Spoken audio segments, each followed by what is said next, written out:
What's going on, friends? It's Anton Daniels, and I gotta have a conversation with you guys about Tiege Hanley because you see how the sun is hitting me? This is no finesse, no makeup, no filters, no none of that. This is 100% Tiege Hanley. I use it in the morning as soon as I get up, right after I pray and brush my teeth, jump in the shower, and I'm hitting the streets because you never get a second chance to make a first impression. So even though they're giving you 40% off your first order, 20% off for life, even though you may get a free gift, forget all that, right? Because we would do this even if it was full price because it's worth that much. I'm in the streets, I'm kicking it with people when I see Dusties everywhere. You don't want to be them. You want to separate yourself. And the way that you separate yourself is self-care. Ladies get it for the fellas. Fellas don't wait for the ladies to get it for you. I'm about to hit the streets right now and I'm feeling confident. I'm feeling great. I mean, I already got confidence, but to have that extra boost of confidence, knowing that you've taken care of yourself and you set yourself apart from all of the rest of the sheep that's walking around making bad decisions on a daily basis. And it's reflected in their actions. It's reflected in the products that they use. It's reflected in the people that they follow. And so if you're trying to level up, if you're trying to make sure that you look good, they're going to send you the pack. They're going to give you all of the instructions on how you're supposed to use it. Then make sure you get your Tiege Hanley. Again, 40% off your first order, 20% off for life. Get your free gift. Make sure you tap in with your boy Anton Daniels because Unc is never going to lead you wrong. I would never have you use a product that I don't use myself. Again, they've been rocking with me for a long time. Make sure you get your Tiege Hanley. I love you. I appreciate you. I'm going to holler at you guys later. What's going on? It's Anton from AntonDaniels.com. I appreciate you guys for continuing to rock with me. Thank you for tuning in for another edition of the Millionaire Morning Show. I am your host, Anton Daniels. It is Monday, October 7th, 2024, year of our Lord. What up, what up, what up, what up, what up, what up to all of my friends and family. I see y'all in the building. Thank y'all for continuing to rock with me. Had to push some things back over the weekend because Rita was a little under the weather, a lot of under the weather. So it was a lot of babysitting. So we're going to have Block Club on Wednesday directly after the show. We will be having Block Club courtesy of the Patreon. So if you're a bag chaser, if you're a Patreon member, if you've joined the Patreon, the best time to join the Patreon is the beginning of the month. So make sure you do so. You will be invited over into the real estate live stream. And if you don't catch the live stream, then it will be uploaded for you to go and re-review. So you guys can always have access to it. Anything that we've ever done inside of the Patreon, it is available to you. The minute that you sign up, you unlock it. So if you're not trying to be a Dusty, make sure that you tap into the Patreon. Link is in the description. Also, make sure you come and kick it with me in person, in real life. The next show that we have, the first show for Let's Rant About It, I will be there. 2K will be there. Randy will be there. All of my friends and family going to be there. We're going to have some special guests. It's going to be in Atlanta before the election, November 2nd. Get your tickets. And then Detroit, December 14th. We're going to be having a good time. It's going to be awesome. And then I'm going to let y'all know what I got going on next year. So I will be updating the Patreon today with information for the live stream for Block Club. And then get your tickets, put discount code Anton in the description, and then make sure you get your Tiege Hanley, 40% off your first order plus 20% off for life. What up to my friends and family inside of the chat? What up, what up, what up? You know what? After the weekend, it seems like it's been a long time. Even though we didn't live stream since Friday on the Millionaire Morning Show, it almost feels like it's just been forever. It seems like it's been forever. So I'm happy to be back with you guys. It's Monday, and Monday is an opportunity to get a leg up on everybody else. So while everybody trying to figure out how they can recover from the weekend, we've already been preparing for the week, and we're going to capitalize off of it. So I love you. I appreciate you. Thank you to everybody that shows me love and run it up. I have an exciting, fun-filled, information-laden show for you guys today. And so I want you to lock in for the next couple of hours. I'm going to read my first super chat shortly. But first, I need to acknowledge the people that show me love. ESDC, I appreciate you. Thank you, my friend. Mike, that dude, shout out to y'all on Cash App. I appreciate you also. A couple of different super chats that we got popping off. Melvin Johnson says, sold my longtime bro. He became a bag chaser. Shout out to the new chaser. Yeah. Smooth Artist says, advice I would give to my brother is always pay yourself first before you pay anyone else's. This includes bills, clothes, entertainment, etc.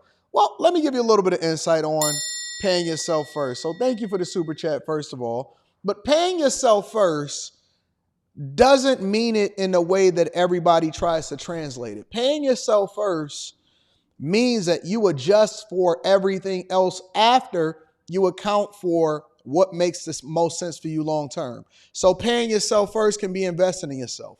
Paying yourself first can make sure that you updating your portfolio and making sure that your brokerage account is funded with this amount, right? Paying yourself first could mean you paying off debt. Paying yourself first could mean that you out here making sure that you educated and that you're reducing the amount that you're taking out in student loans by going to community college and then paying for that first, right? So you need to set a budget, right? And the way that I do my budgets, and you can go into the Patreon and look at the budget video, is based off of percentages. So the same way that money comes out of your account for taxes is the way that you guys need to be making sure that you're paying yourself and accounting for what you're supposed to be doing as far as what's best for you long term, right? So then you then adjust your budget for whatever it is that you need to take care of after that, right? So let's just say, for example, one of my OGs taught me back when I was in a plant to always pay yourself at least 20 to 25%, right? Meaning that I take my gross and whatever it is that I gross, I then take whatever it is that 25% of that. So let's just use a round number. Let's say you gross $1,000 that week. Okay, cool. So then I paid myself $250, regardless of what I'm paying in taxes, regardless of what I'm claiming in exemptions or dependents or whatever like that. I take that $250, that's gone. It don't exist to me. No matter what, that $250 is gone. Now, whatever I'm going to use that $250 for, that has to be for something that's actually going to benefit me or invest in me or ensure that I'm going to be successful long term. So that $250 need to go in a brokerage account. It can go to my education. It can go towards paying off debt. If you're young enough, then you shouldn't be acquiring debt in the first place. Don't even put yourself in that position. But that $250 gone. I don't care what happens. So now whatever is left is what I adjust what I'm going to do as far as fun, living situation, whatever.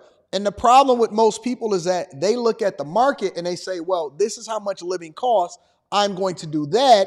Or this is how much I need to buy a car for. I'm going to do that. And then they adjust their budget accordingly afterwards for whatever it is that they got left towards savings. And you need to do the opposite. And the way that the first thing you do is you train yourself to start focusing on paying yourself first, and then everything else comes last. And then you'll start to make adjustments. So it's only two things that's going to happen after that. Either you're going to adjust your lifestyle to fit what you have left, which is a smart thing to do, and or it could be an and or you're going to work much harder and then be that much more motivated because you know that in order for you to meet certain thresholds of a lifestyle, that you're going to have to make way more money. You see what I'm saying? So listen, if I got 25% that's going to me because y'all get 25% to the government, y'all get 25% to the student loans, you get 25% to the finance company, you give 25% to this. Now my mindset is different because it's like, wait a minute, if I only got, $600, $500, $400 for the week left over, that means that either A, I need to make more money, or B, I need to adjust my lifestyle. But that money don't exist. The money that you pay yourself, it should never exist. That is not an emergency fund. That is not something that you can go and take on, tap into. When people ask you for money or people do stuff, you don't look and say, oh man, I got that money over there. No, I'm broke. That money don't exist. You got to act like you never had it. You got to act like, what would you do if it didn't exist in the first place, right? And so that's how you got to live your life. You need to, and it's so hard for people to make the adjustment after they've been living their life for so long doing it the opposite way, because that's how society has taught us. The reason that society teaches you that is because it's incentivized for the banks to make money off of you because you think that it makes sense to borrow money. So your normal is to borrow money for student loans. Your normal is to go get credit cards. Your normal is to go and finance a car. Your normal is to go and buy a house and then finance it for the next 30 years because that's what everybody do. So everybody is marketing to everybody the wrong thing, but they're not marketing to you how to get rich. Why? Because if you got rich, the more y'all that get rich, the more that the banks don't make money. The more y'all that get rich, the more that the finance companies fail. The more y'all that get rich, the more that all of these consumers and all of these stores don't make their money. The Klarnas, the Afterpays, the finance companies, the credit cards, the banks, all of these places, they don't get rich off me. They get rich off y'all. They don't get rich off me. They get rich off y'all. That's how we starting this morning. That's how we starting this morning. The finance companies don't get rich off me. They get rich off you. You know why? Because I don't believe in financing. Everything that I do in my life, I adjust to my budget. If I'm not there yet, then that means that I need to make more money. I need to go and get another job. I need to go and make sure that I partner with somebody that also has some expertise in that area. Maybe you need to get married.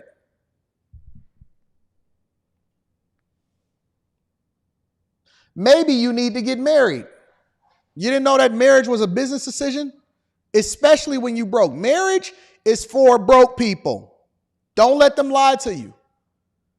Marriage is for broke people. You thought that marriage was for love. No, marriage is for you to leverage the person and what they can do for you.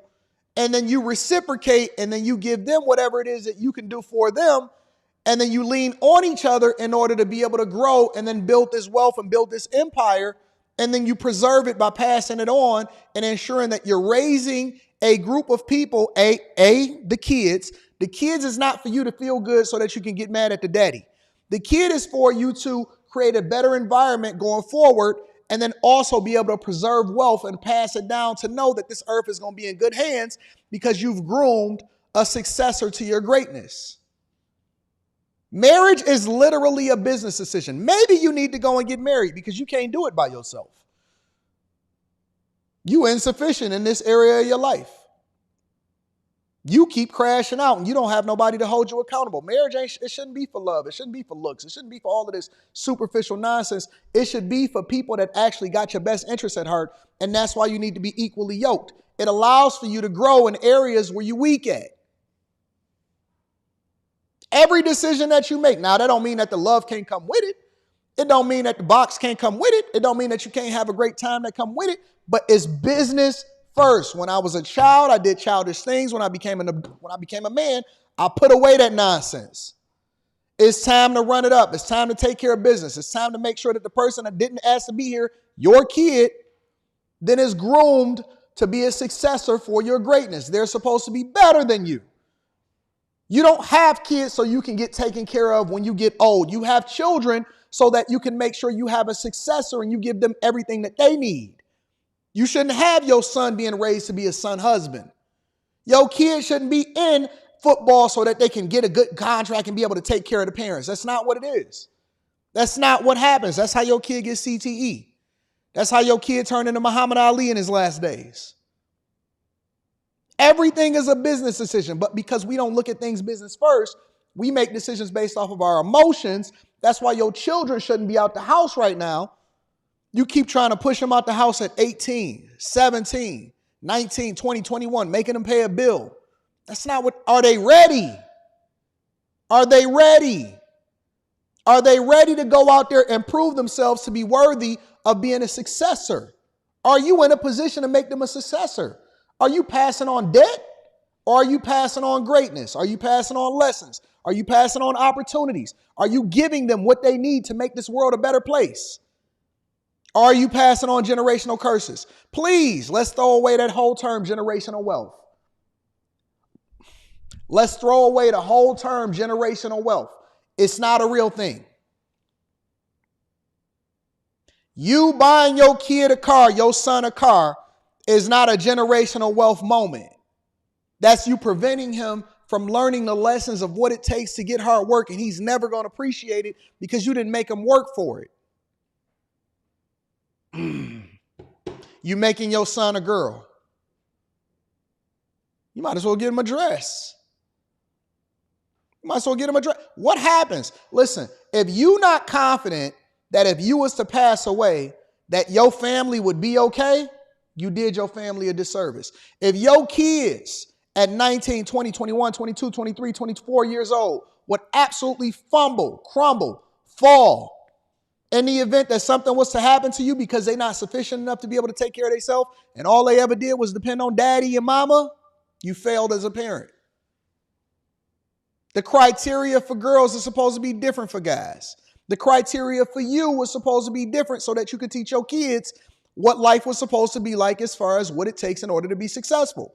And we all out of purpose. We all out of purpose. That's why we finance everything. You're not supposed to be indebted to anybody for the rest of your life. For 30 years, that means that if you turn 30 or you turn 40 and you finally decide to buy a house, that you got to pay for it till you 70. Oh, wee. Oh, no. Oh, no. That ain't even your house. They lied to you because they did the same thing to you that Diageo did to Puff. They say, yeah, you can act like you own Ciroc, but that ain't really yours. That ain't really yours. The minute that you miss 3 months of payment, guess what? Anton coming to buy your property and I'm paying cash. I'll never have a finance company hoarding over me, telling me what I can and can't do. I'll never have a finance company or a bank saying, hey, we need to call in your loan because we having a cash crunch right now because it's a pandemic or it's a recession out here. I'll never be beholden to somebody else to tell me or to tell what my family is going to do. My family will never not have a roof over their head in order to ensure that the elements ain't getting on them. Not happening. Can't happen. You know why? Because I always think business first and I'm always about my business. I'm about my father's business, which means I'm about my business, which means that all of my people are going to be beneficiaries of my greatness.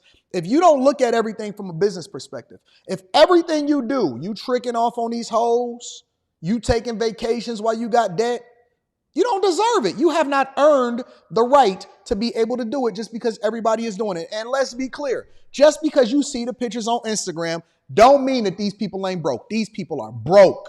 Debt is higher than it's ever been inside of the United States of America.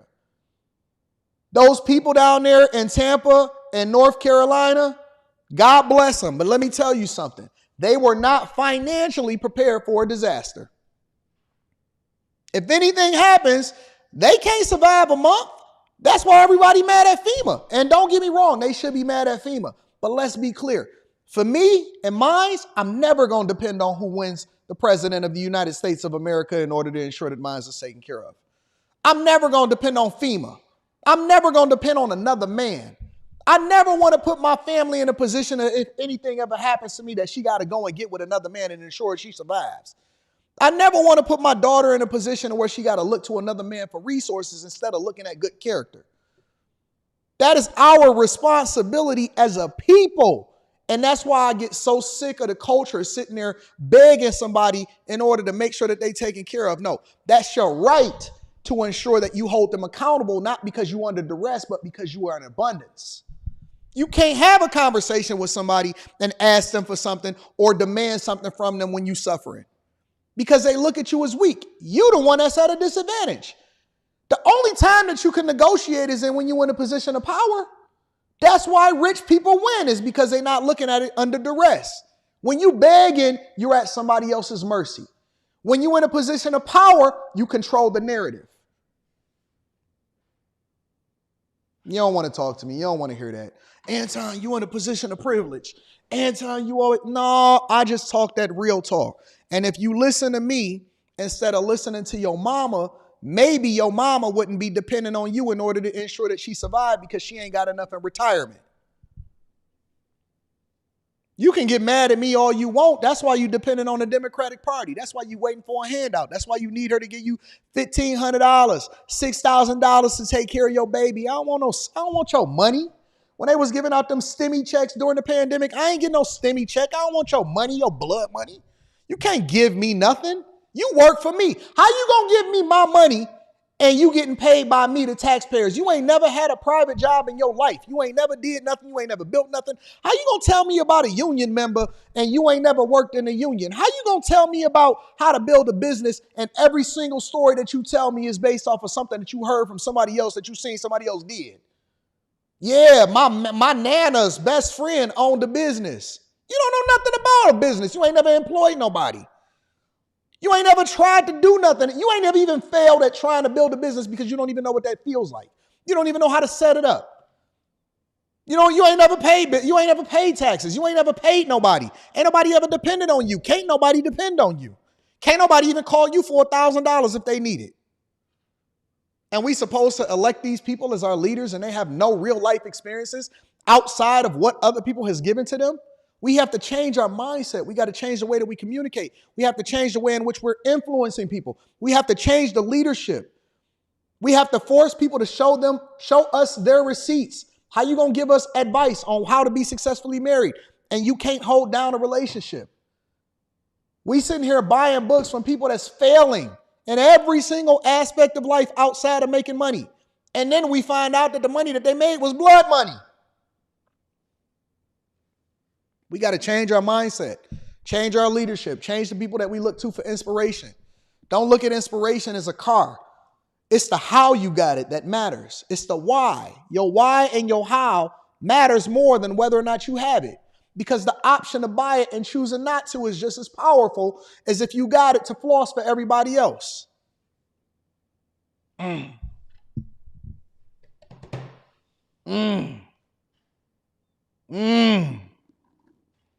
don't care if you did it and failed. I care about whether or not you was in a position to do it at all. I don't care if you do it and fail. I care about whether or not you was in a position to do it at all. We got to change our mindset. We got to change our mindset, and context matters. So when you see people throw around these terms, pay yourself first, generational wealth, all of this stuff, they just talking. They can't give you no insight. They can't give you no context. And that's why I'm about to go on tour and destroy everybody. You about to see me pop up on a lot of places and a lot of shows, and whoever is in front of me, they're going to fall, and they're going to fall gloriously. I'm going to destroy them because my job at this point is to tear down the very thoughts, the very system, the very culture that you thought was normal, and to give you a replacement. I'm going to give you the blueprint to what success looks like. One by one, day by day. They can't stop us. I told you that we was at the tip, that we was just starting. We was just getting started with what this thing was going to be. Now you see the movement moving. Now you see the visibility. Now you see the acknowledgement. Now you see people getting in touch with me. The top of the top is reaching out to me. Anton, can we collaborate? No, I don't want to collaborate. I'm going to do this the same way that I've been doing it the entire time. We're going to do it my way or no way, because I worship no man. I subject myself to no agenda. I do what I do because I seek my guidance from God, and that's it. And we are at the very beginning of what this is going to be. So thank you guys for continuing to join me. Thank you guys for continuing to take this journey with me. I love you. I appreciate you. And I'm so glad that I got your loyalty, because I'm loyal to you. I'm loyal to you. I never change. I'm going to improve, but I'm going to never change. Yo, hit a like for the algorithm, subscribe to the channel, and turn on your notifications. Let's get it in. Let me read some of these super chats, and then we're going to go ahead and get started with the show. Stevie B says, voted for the first time in my life today. Learned a lot about politics since finding your channel. Thank you, Anton. Shout out to Stevie B. Shout out to the first time. People are participating. Jacob Green, I'm going to get you last because you showing out today. Mr. Lot says, paying the chef a gratuity. Shout out to my dog, Mr. Lot, my new Detroit brethren. Common sense expert says, cut this segment up and share it if you shared your cooking. Thank you, my friend. I appreciate you. Mace Lowry says, I'm so glad God put you here, big bro. Thank you.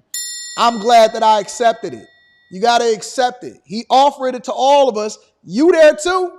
You there too? He offered it to all of us. Shout out to my rich friends. Jacob Green says, morning AD, only been listening for a couple of months. I work at the U.S. Steel as a crane operator. Shout out to my steel workers. I used to be in a steel plant. For 9 years, was laid off with 2 days notice last year. The company is closing plants and selling to Japan, allegedly.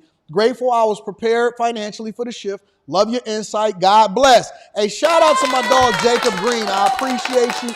We not going to wait for them to take our jobs away. We going to set ourselves in a place to where we can take advantage of when they try to take our jobs away. You know what I'm saying, Jacob? Shout out to you, big dog, and congratulations. And thank you for showing love. Again, make sure y'all hit a like for the algorithm, subscribe to the channel, and turn on your notifications. We got a lot to go on. So before we get to quick hits, we definitely want to bring y'all up to date on what's going on with these hurricanes. Milton is coming. Helene is still doing damage. A lot of people are still not found. Tim Walz pulled up on Fox News. I want to go over that with y'all. Kamala Harris had a little teleprompter glitch. We want to talk about that. Election fraud, voter election fraud in Michigan. It's a real thing. New York, more people are resigning, and we just going to go ahead and get it popping, all right? So tune in. Make sure that y'all dialed in. You got me for the next 2 hours. It's me and you, baby, for the next 2 hours. Monday through Friday. Send this to your friends and family. Let's get to it, y'all. Quick hits. Quick Hits is a segment of the show that we don't think that we need to make sure that we highlight every single segment on its own, but we definitely want to keep y'all in the loop of what's going on in these streets. First things first, two wanted in a New York Chanel smash and grab. Take a look. Now, police are looking for the pair of robbers behind a smash and grab robbery at a Chanel store on the Upper East Side. Eyewitness News reporter Phil Tate live outside the store on Madison Avenue with the details for us. Phil. Yeah, Charlene, right now an active investigation is underway to find the two men who police say smashed the front window of the Chanel store just right behind me and got away with around $30,000 worth of merchandise. That window this morning all boarded up, and hopefully at some point today it will be restored. Well, let's get straight to some video right now. This was at the scene around 7 last night here on Madison Avenue. While the damage left behind is just eye-opening, police were canvassing the area both in and out of the luxury store, just trying to recover surveillance video and looking for any clues that would help them to determine who's behind this store robbery. Now, 3 purses were stolen, valued at $10,000 each, and for neighbors, they aren't too happy to see this happen right on their doorstep. Maybe it's because it's a dangerous crime wave and people are really experiencing that even on 64th and Madison. Maybe it's just a random occurrence. Someone wants a nice bag from a Chanel. In either case, it's obviously not a good thing to see if you live in the area. Now, there are surveillance cameras overhead. Police do tell us that the two men were able to get away on foot. If you're wondering what they used exactly to break that glass, that window that's now all boarded up, they used a sledgehammer. Hard to believe that this happened right here on Madison Avenue. Now, police have not made any arrests at this hour, but if anyone has any information that could help them with their investigation, you are urged to give them a call. Somebody asked if this was Chicago. No, this is New York. New York City. Supposed to be the capital of the world, the unofficial capital of the world. New York City, they doing smash and grabs on the Upper East Side. We even had songs talking about the Upper East Side, and New York City is over there doing smash and grabs. And they said this may surprise some people. It don't surprise me at all. This is normal. This is our new normal, y'all. Shout out to New York City. Check out this couple right here, right? So this is a couple in Sacramento, and they're working together. And now people, they surprise me because it's almost like they act like we don't have cameras no more. Imagine you in a position now to where your scheme is to run around setting fires inside of the grocery store on one side of the grocery store so that you can go to the checkout and escape with a bunch of groceries. They setting fire in grocery stores to steal groceries. Make sure you hit a like for the algorithm, subscribe to the channel, and turn on your notifications. Fire officials are looking for 2 people who allegedly set a fire inside a Sacramento grocery store. They say they've seen this before as a distraction before stealing merchandise. And tonight we have more on what happened after speaking with Metro Fire. Take a listen. Sac Metro Fire is looking for the 2 people. Now, before you go,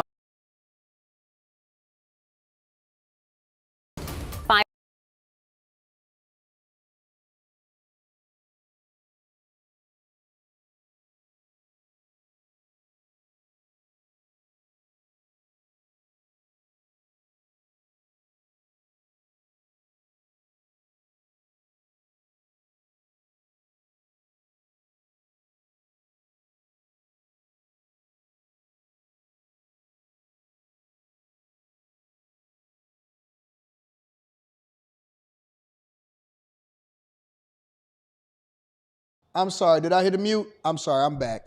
Thank you for the chat for letting me know. This, ladies and gentlemen, is the very definition of interracial dating. This is interracial dating, ladies and gentlemen. I'm sorry, I had to go back to this picture. We got a black man looking over frozen pizzas and a snow bunny. Dr. Umar Johnson would be absolutely disappointed. Let me say that again for the people in the back. We have a black man and a snow bunny. This is interracial dating, ladies and gentlemen, but this is the wrong type of interracial dating. We got a man that is leading his family into the penitentiary. A black man and a snow bunny. Look at this nonsense. The woman in the blue sweatshirt is accused of setting fire to some of the items on the shelf of the baking aisle. I said that's a snow cow. Store on Watt Avenue. Using a lighter, set some product on fire, created a distraction. Metro Fire tells us this all happened Saturday morning. The suspects, a man and a woman in their 30s, pictured here. Metro Fire says they loaded their cart with groceries. The woman set the fire and proceeded to the checkout area. Metro Fire tells us this isn't the first time they've seen something like this happen, saying it's typically part of an effort to steal merchandise. This time, they say no theft occurred. The woman left the cart at the front of the store and bought some bagels with cash. But fire officials believe the fire was part of a distraction to try and steal. We've seen this time and time again countywide where people start fires in one of the aisles and then they make their way out with thousands of dollars worth of merchandise. Metro Fire says a Winco employee grabbed a fire extinguisher and put it out. The fire estimated to have caused $2,000 to $3,000 in damage. Firefighters say a large part of the product in that section will need to be replaced due to the smoke. And what people don't realize is when you start a fire like this, you create a diversion. You are then responsible for whatever major damage comes from that. Yep, a lot of people don't realize that. So when you do something, well, first of all, the whole store could have burned down, okay? That's number one. But number two, if you do something and then it causes more damage or somebody gets hurt as a result of it, you then become the culprit. You become responsible. Imagine causing $2,000 to $3,000 worth of damage so you can steal a couple $100 worth of groceries. The amount of effort that it takes to do things the wrong way, and you might go to jail for arson when they catch you. I can't be bothered, man. I can't be putting my freedom on the line for this foolishness. Anyways, and last but not least, a Joker sequel has absolutely flopped. Check it out. Warner Brothers have brought back Joker. They've got a sequel to the Joker film, wildly successful Joker film, but this time it's some sort of a musical.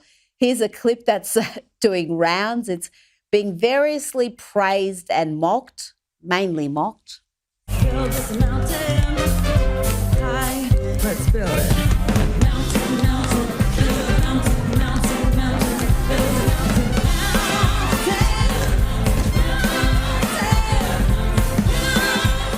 What is going on with this? What are you hearing about the studio's expectations with this particular movie? Highly disappointed. It's already bombing with critics. It's already bombing with the audience. And, I'd rather watch Grease 2, which is considered typically one of the worst sequels of all time. But I'd much rather watch Michelle Pfeiffer on that ladder singing Cool Rider than whatever it is you just showed me. Yeah, whatever it is, that's what people's first response often is. What was that? Is that some sort of a joke? But if it's part of the film. But what about Lady Gaga's performance? Because she was almost universally praised for her debut. But this time around, is she getting many plaudits? I don't think that she's kind of made an impact because I'm not seeing anything about that. I think the worst thing that they did when they were doing their interviews for this was they took themselves too seriously. And so it's almost, you have secondhand embarrassment for them looking at all of the negative stories about how this is a failure because they sat there just so completely engrossed and serious about these characters and about this movie instead of having fun with it, which they absolutely should have. I mean, Yeah, that, you know what? Honestly, I was looking forward to personally for Joker 2 because the first one was so good and he acted so well. But then when I found out it was a musical, I said, I'm not doing this, bro. I'm not about to go watch another Color Purple musical. I don't want to see that. I don't want to see no singing. I don't want none of that. And I be thinking to myself, who was the music executives that, or not the music executives, the Hollywood executives, the film's executives that greenlit this and say, yeah, man, it's going to make sense to be a musical. People are going to love going from a deep, dark, psychological thriller into it just being a musical. Like who? It had to go through so many different layers of approval for you to lose this amount of money. But yep, people panned it. They said that we're not supporting this movie. I did see a lot of different reviews. I couldn't wait to see what the box office was going to do from this, but people absolutely hated it. Nobody wanted to see Lady Gaga sing.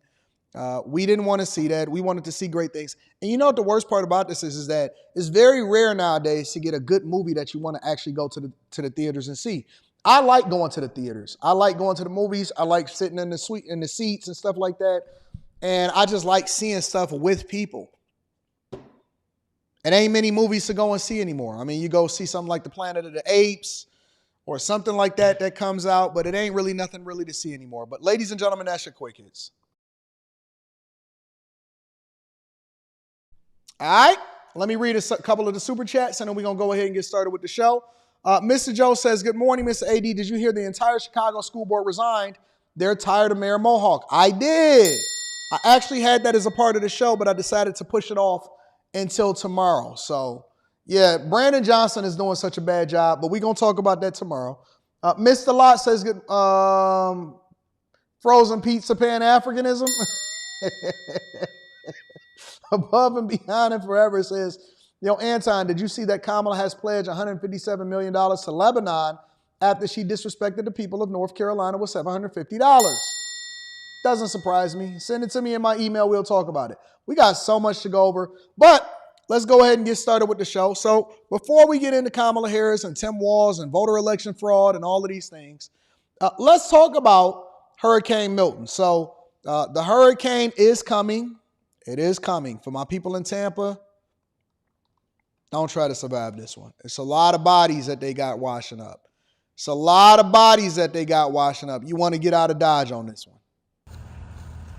Florida is bracing for another major hurricane on the heels of Helene. The state was preparing for its largest evacuation since 2017 as Milton, which authorities say strengthened into a hurricane, bore down on western Florida.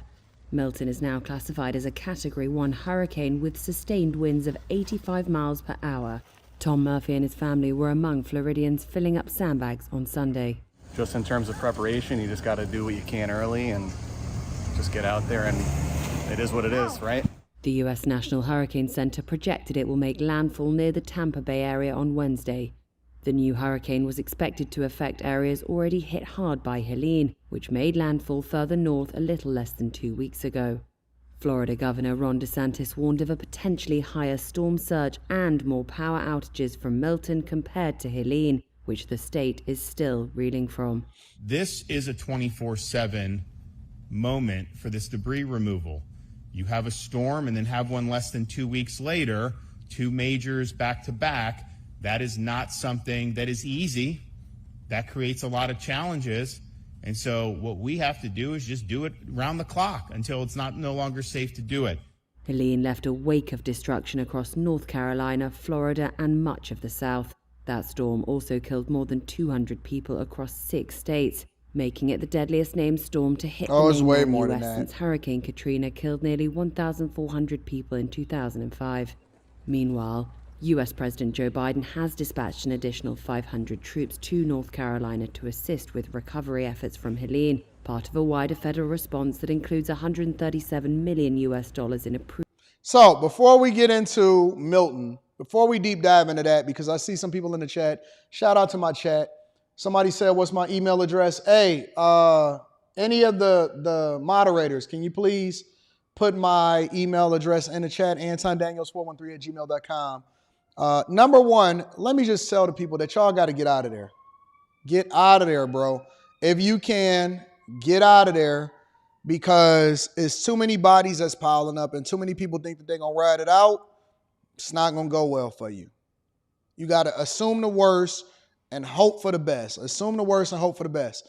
And as of right now, they're still finally getting to some of the most hardest hit areas from Hurricane Helene. And I see the people in the chat saying it's already a Category 3, it's already a Category 4. I'm still trying to understand, and y'all got to sell me on this. Why would anybody move their permanent residence to Florida? Search crews are combing through the remote mountains in western North Carolina, hoping to locate those still missing and those in need of supplies. Teams from across the country helping with those search and rescue efforts. Private helicopter companies stepping in to deliver much-needed aid, including food, water, fuel, and over 100 donated Starlink satellite units. We've just been distributing them to local fire departments who we know have been isolated. Oh, so they depended on Elon Musk, the very person that they tried to villainize. With no comms, and it's fantastic. In Asheville, the North Carolina National Guard working nonstop to deliver supplies to residents. ABC's Morgan Norwood is there. These guardsmen have been working round the clock to help get aid into the disaster zone, but with so many roads closed, there's only so far they can go. Duke Energy says they have repaired more than 1 million power outages in North Carolina, but about 170,000 customers in the mountains are still without power. We're committed to continuing safe restoration until everyone's power is restored. Duke says they're dealing with unprecedented damage. Think about where power lines are normally located. There are easements along those roadways. Those easements are gone. This substation in Swannanoa buried under the debris. If we go down a little further, you see an 18-wheeler cargo container wrapped around one of our transmission towers. Much of the small town, about 20 miles east of Asheville, washed away, homes flattened, businesses destroyed, roads impassable. Looks like a buying opportunity for somebody. When I see these situations, the first thing I think to myself is, who's going to take advantage of what's happening over there in North Carolina, or what's happening over in Tennessee, what's happening in Georgia? Who's going to take advantage of what's happening in Florida? I keep hearing a lot of people saying that there's some lithium mines or something like that over there. So I don't ever just take things at face value. Even though I believe in the preservation of life, I don't think that life is as valuable as maybe our federal government or other entities think that it is, or big business or whatever, right? I just don't. And so when you say all of these homes just washed away and stuff, come on, man. Come on. But let me pivot over and show y'all the current latest updates with Milton and Hurricane Milton. And they saying you need to get up out of there. And if you don't plan to evacuate, just write your name on a body. As we are tracking what will eventually become Hurricane Milton, expected in a matter of days to impact the Gulf Coast of Florida. You heard from Florida Governor Ron DeSantis just about 30 minutes ago. And right now, I do want to bring in Florida's Attorney General, Ashley Moody, to talk a little bit more about the preparations here. Thank you so much for taking the time to be here with us this morning, as I know you do have a very busy time ahead of you. Sure. Yes. Great to be with you. As you know, the Tampa Bay area within Florida is in the direct middle of the warning cone. And everyone here is pulling together in preparation as we are still reeling and feeling the aftermath of Hurricane Helene. I want to start from the beginning here, because yesterday we really saw everything kind of start to develop there with Milton. So just tell me, as you just experienced Hurricane Helene and the powerful storm there, as well as the aftermath, what goes through your mind when you do hear that now you're going to be dealing with another major storm that's striking the Gulf Coast of Florida? Well, if you'll remember with Hurricane Helene, it hit the Big Bend area of Florida directly. That's right where the state starts curving. And Tampa Bay, which is a very large urban population and includes Pinellas County, Hillsborough County, Pasco County, it kind of got that outskirts, but it still experienced significant storm surge. We are still recovering from that. As you know, the Tampa Bay area is where we experience the most loss of life, which is our biggest concern when storms like this hit. And as you know, property was very much affected, and we still have a lot of debris and cleanup material, appliances, couches, I can go on and on, that were removed from homes and are waiting to be removed. And so to hear that you're now going to be predicted to be in the direct path of what will be a major hurricane, significant winds, significant storm surge, is incredibly concerning. And so, you know, as we're dealing in the aftermath of Helene, we are now all hands on deck, pushing forward to prepare for Milton. And, you know, as Florida is used to these natural disasters, we have a great teams in place from the state level, Governor DeSantis, on down to our county level emergency operations center. And I will just compliment both Pinellas and Hillsborough, who did a great job But now that we're back in that cone, we're asking residents to please heed evacuation warnings. That's our number one message. There were folks that didn't heed those warnings and wish that they had during Hurricane Helene. And so our number one message right now, pay attention to your evacuation zone. If you are asked to leave, please do so. You don't have to go hundreds of miles away. Just get inland, get to higher ground. And that is our number one message right now.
Why do I keep getting muted?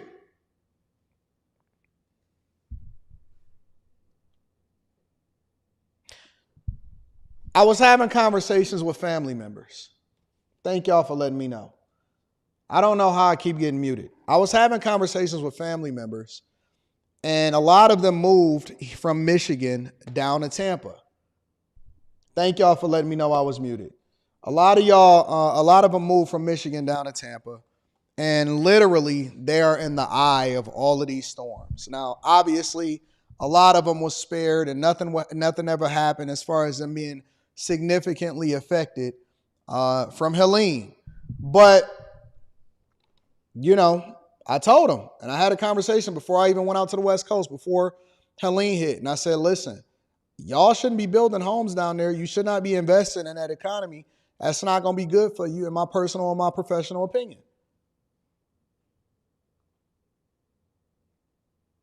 You shouldn't be moving down there. I would not be investing in that economy personally. I think that Florida is a nice place to visit. I think that Tampa is awesome. Miami is awesome. I'm not a fan of Orlando. It's more of a tourist, Disney park attraction. I'm not a fan of Orlando. The Keys, all of that place. I said, but listen, man, it's not going to be the spot. It's not the spot. It's not the spot to invest in. The state-sponsored insurance is going to be denying y'all claims because they ain't trying to go broke. You got crazy immigration. A lot of y'all is under sea level. Hurricanes is going to continuously get worse. And you know what they told me? It was like, yeah, that's nice. Thank you for your concern. We're continuing on. Okay. All right. Do your thing, man. Do your thing. Do your thing. Next year, same thing. I only go and visit Florida outside of hurricane season, preferably when it's cold outside here in Michigan. I can always catch a plane ride, but nowhere in hell am I going to put my greatest investment, my real estate, on the line. In Florida, you could forget it, bro. You could absolutely forget it. And does it make it even more important to evacuate if you are under that evacuation order, considering some of those areas were just so heavily impacted? I know I saw some of the photos coming in out of Clearwater, Florida, for instance, where the roads were flooded and there was that damage left behind. So does that make it even more important than ever to evacuate those areas that have already been hit? It's incredibly important. The ground is saturated. As that storm surge comes in, we have just dealt with that.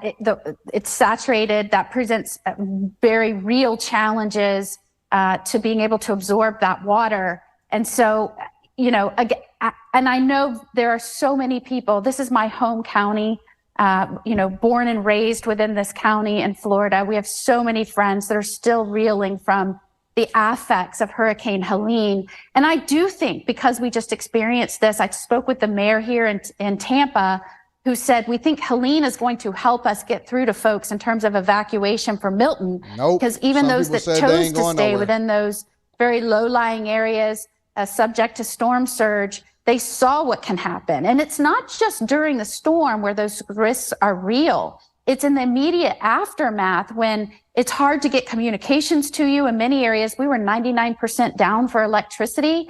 Some people said unless they're building houses on stilts. I see houses being built up like that in Biloxi, Mississippi. And when I go and visit Louisiana, I see houses way up in the air on, like, I guess it's like cement blocks, and it's up in the air for when the storm come in and it pass out. And I'm not doing all of that, bro. I'm not doing all of that. I remember the first time that I left Michigan and I started seeing homes that ain't have basements in them. I'm like, why y'all ain't got no basements? Oh, it's because we get flooding all the time. Man, if I don't have the option to be able to build a basement, I'm not building it there. I'm straight. So I guess my advice to y'all is just to get out of there, man. Be careful.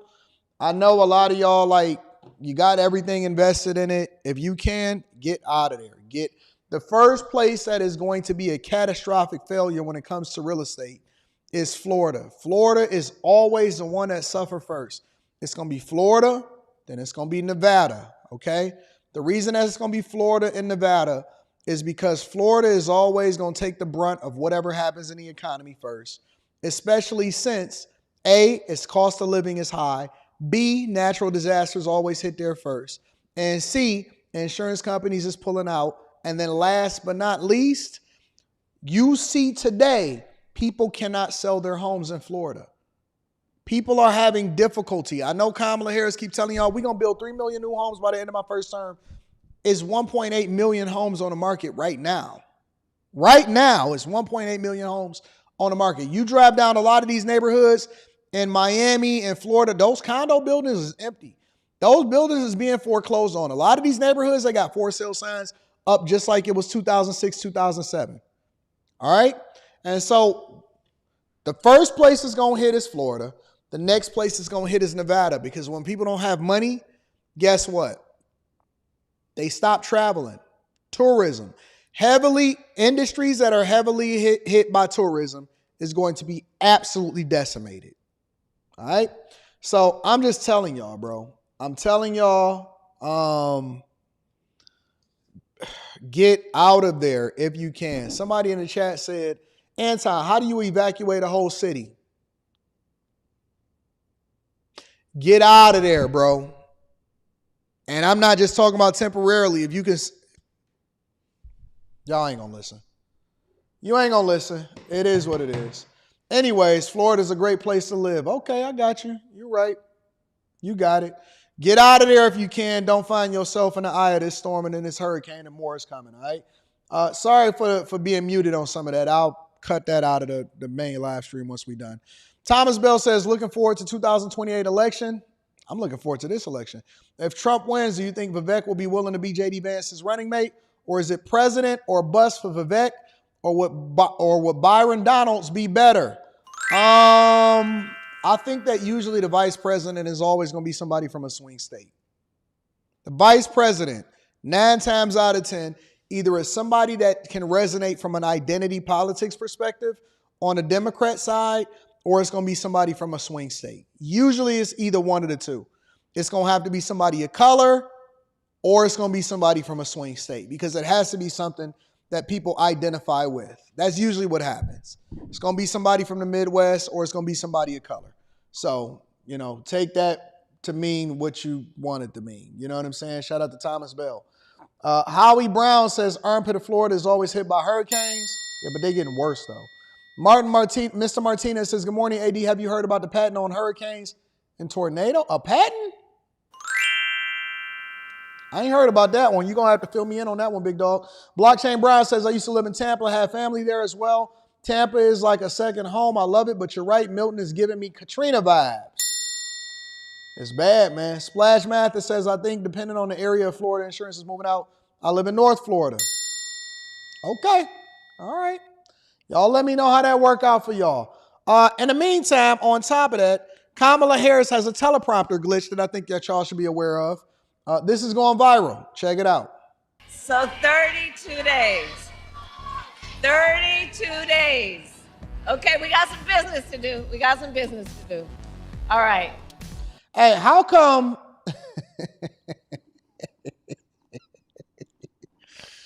Why is it that when the teleprompter goes off, her ability to speak just goes completely in the dark? Like, she just turns into a third grader. I thought it was, we have some business to take care of. Not we got some business to do, we got some business to do. The teleprompter, so this is what happened, all right? The teleprompter for Kamala Harris completely went haywire for like a minute or some seconds or whatever, and she just completely looked like a deer in headlights. Completely looked like a deer in headlights. So 32 days. 32 days. Okay, we got some business to do. We got some business to do. All right. 32 days. 2 days. 32 days. Okay, we got some business to do. We got some business to do. All right. 32 days.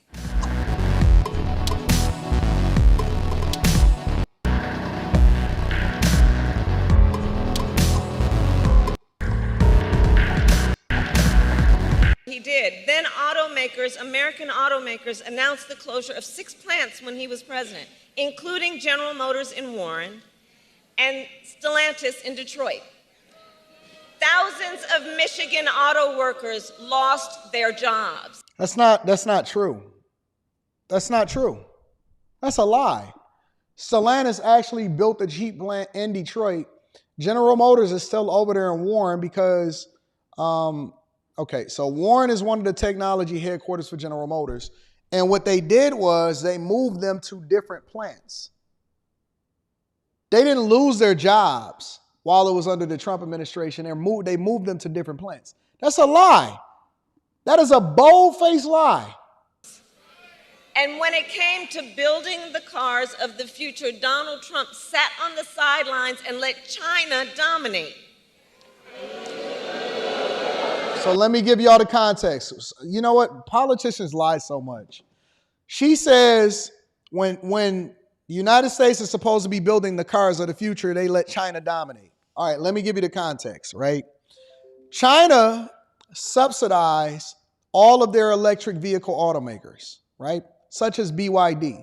And so they pushed them and they promoted them, and then they forced Chinese consumers to basically only have that option.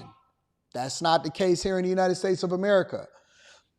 Kamala Harris and Biden, especially with the infrastructure deal, tried to push electric vehicles on us as consumers, U.S. citizens. When we had the choice to choose for ourselves, it's still only accounting for only 6 to 7% of the market. And so they then tried to incentivize by saying, okay, well, not only are we going to put you at a disadvantage by forcing you to convert over by a specific time, or you're going to go out of business, they also said we're going to give these tax credits to anybody that buys an electric vehicle. Well, guess what? Consumers still rejected it. En masse. Consumers rejected it.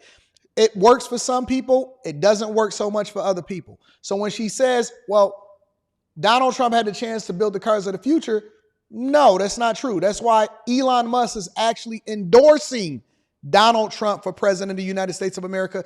And as a matter of fact, Tesla is thriving. The Model Y is the biggest selling car in the world. The Model Y is the biggest selling car in the world. Tesla just released their third quarter results, and they had the biggest third quarter that they've ever had in their history. So people are adopting it, the ones that want it, but it's not for everybody. And so they tried to push it on everybody else. And they wanted to do the same thing that China did and basically remove your choice to be able to choose. And so consumers in a capitalistic market is supposed to be able to choose for themselves. And this is the context behind what she's saying. But it's easy for her to say this at a campaign rally because they got them signs that say, everybody clap now, everybody boo now. That's what really happened. Okay? And then he talks down to American workers, saying we can't compete with Chinese workers. You can't. How did that cost? And make no mistake, Donald Trump is no friend of labor. He encouraged automakers to move their plants out of Michigan so they could pay their workers less. What? And when the UAW went on strike to demand higher wages that they deserved, Donald Trump went to a non-union shop, don't forget. And he attacked the UAW. And he said, striking and collective bargaining don't make, quote, a damn bit of difference. And guess what? Now you see automakers going out of business. That very strike and those mandates, along with them forcing EVs on everybody and forcing research and development. And so basically what automakers are doing is taking all of the profits that they're making from internal combustion engine vehicles. They don't even sell cars in the United States of America anymore unless they're luxury vehicles. If you notice, automakers, Detroit 3 automakers, American automakers, have largely completely abandoned cars altogether. You don't even realize it anymore, do you? They've ceded it over to Japanese automakers and Korean automakers. So unless you're getting a Hyundai, or you're getting a Corolla, or you're getting a Camry, or you're getting a Honda Accord, then you're not really getting no sedans, no regular sedans anymore. There is no more real sedans anymore that's made by the Detroit 3. No Focuses, no none of that. You know why? Because they can't afford to make them here in the United States of America because you can't sell them at a profit and the margins are too small. So every car you would be selling at a loss. So they got to sell a whole bunch of trucks at $100,000 per truck in order to fund this electric initiative that nobody wants. Some of us want it. I like both. But nobody wants it. And so this very strike is the very thing that drove Stellantis out of business. And guess what? Here in Detroit, it's a lot of these people that's laid off right now. They got their little bonus, they got they uptick in their wages, and they laid them off literally a month later. They laid them off literally a month later. So the very unionization that they use in order to win this contract is the very thing that's driving them out of business. And Stellantis, the Dodges, and they dropping up. They about to bring that Dodge Charger out, that electric Charger. It's a disaster. It's a disaster. And so they're moving all of the manufacturing overseas. And all of the dealerships is complaining because all of the cars are sitting on a lot. And nobody wants a Dodge Dart. That's just basically an Italian automaker. And don't nobody want that stuff no more. So all of the layoffs are now here. And instead of letting the market determine and then giving people incentives with bonuses and all of this stuff, Sean Fain sold out to the Biden administration and everybody is laid off now. During their tenure, everybody is laid off now. No new work is coming to most of these plants. No new work. Remember how he's talked about striking workers, that you should fire them. That's how he talks about union labor. That's how he talks about workers. But Flint, we know, strong. And let me tell you, I go to Flint off the election season. It's bad. It's bad. And I ain't just talking about water. It's bad in general. I used to be, I had a good friend that I was really in contact with. He wound up passing away, and he was a legislator in Flint. Shout out to him. It's bad in Flint. My guy, Eric Mays, the late, great Eric Mays. He said, Anton, it'll never be the way that it was in Flint. Before he passed away, I had an interview with him right there on that couch back there. Strong unions mean higher wages, better health care, and greater dignity.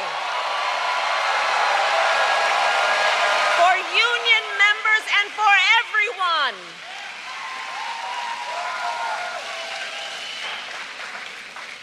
And on top of all of that, Donald Trump signed a $2 trillion tax cut that mostly went to the wealthy and big corporations, not to working people.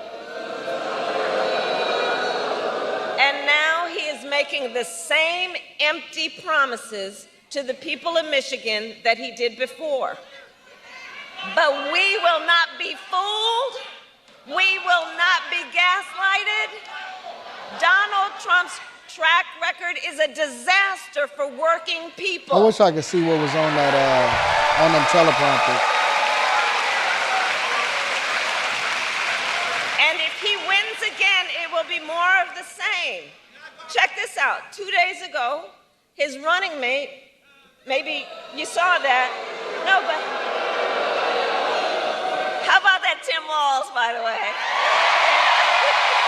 He got absolutely destroyed in the debate. That's right.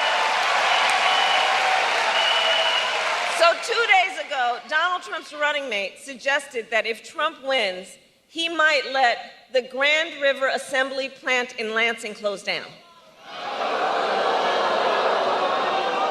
The same plant that our administration helped save earlier this year, along with 650 union jobs.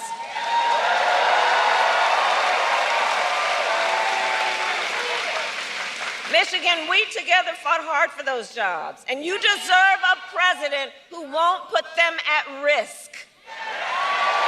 So that was her speech in Michigan. I think it was in Redford. Oh, no, I'm sorry. It was in Flint. And then the one before that was in Redford. So I do want to share a story with y'all a little bit later about election interference that's happening here in Michigan. We will get to that. We're going to get to that towards the end of the show. But yeah, man, it's all fake. It's all false.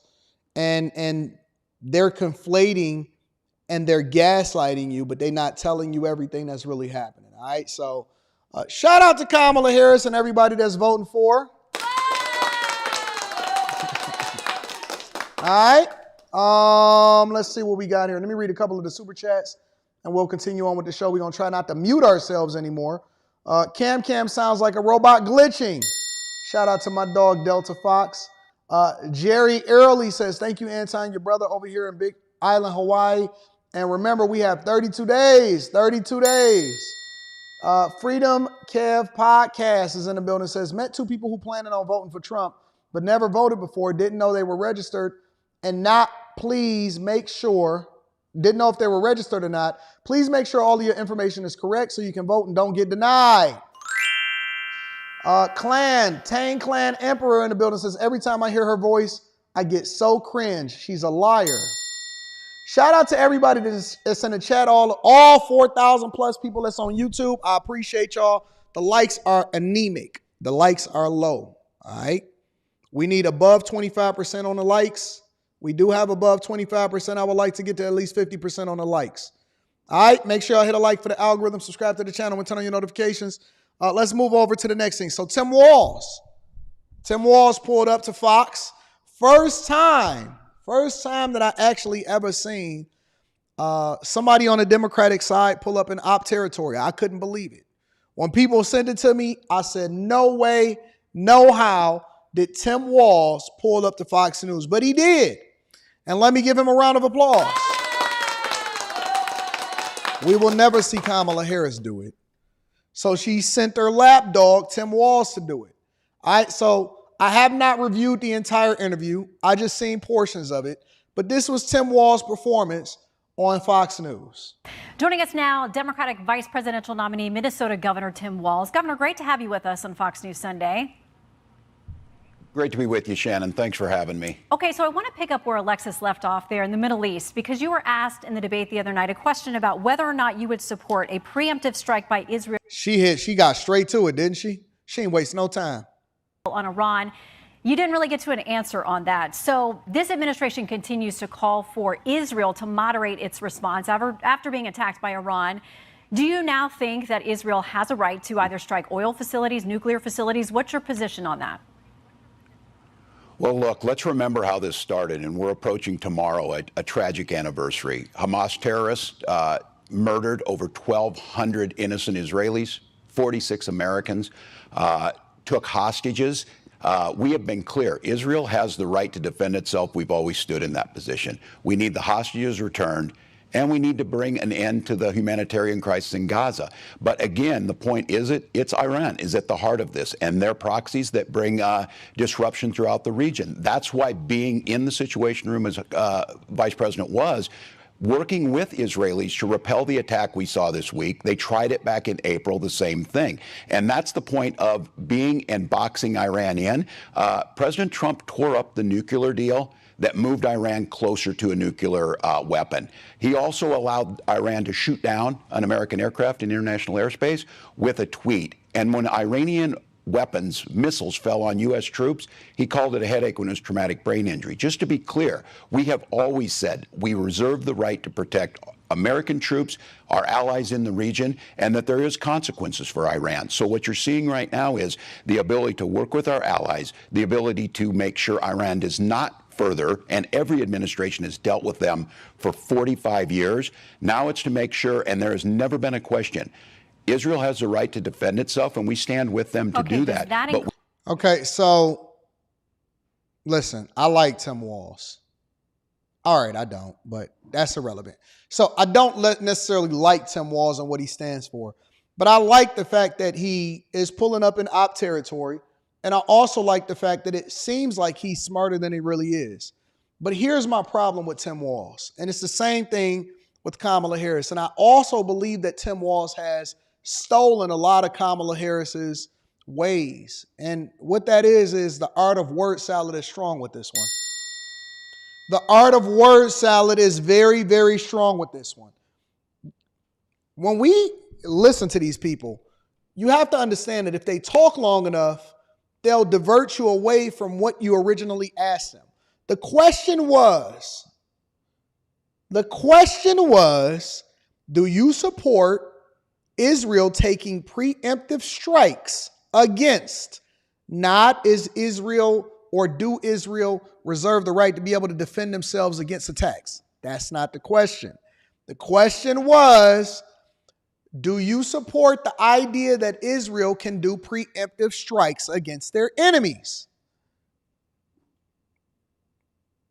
Why are we funding this if it's not about defense, but it's more about being on the offensive?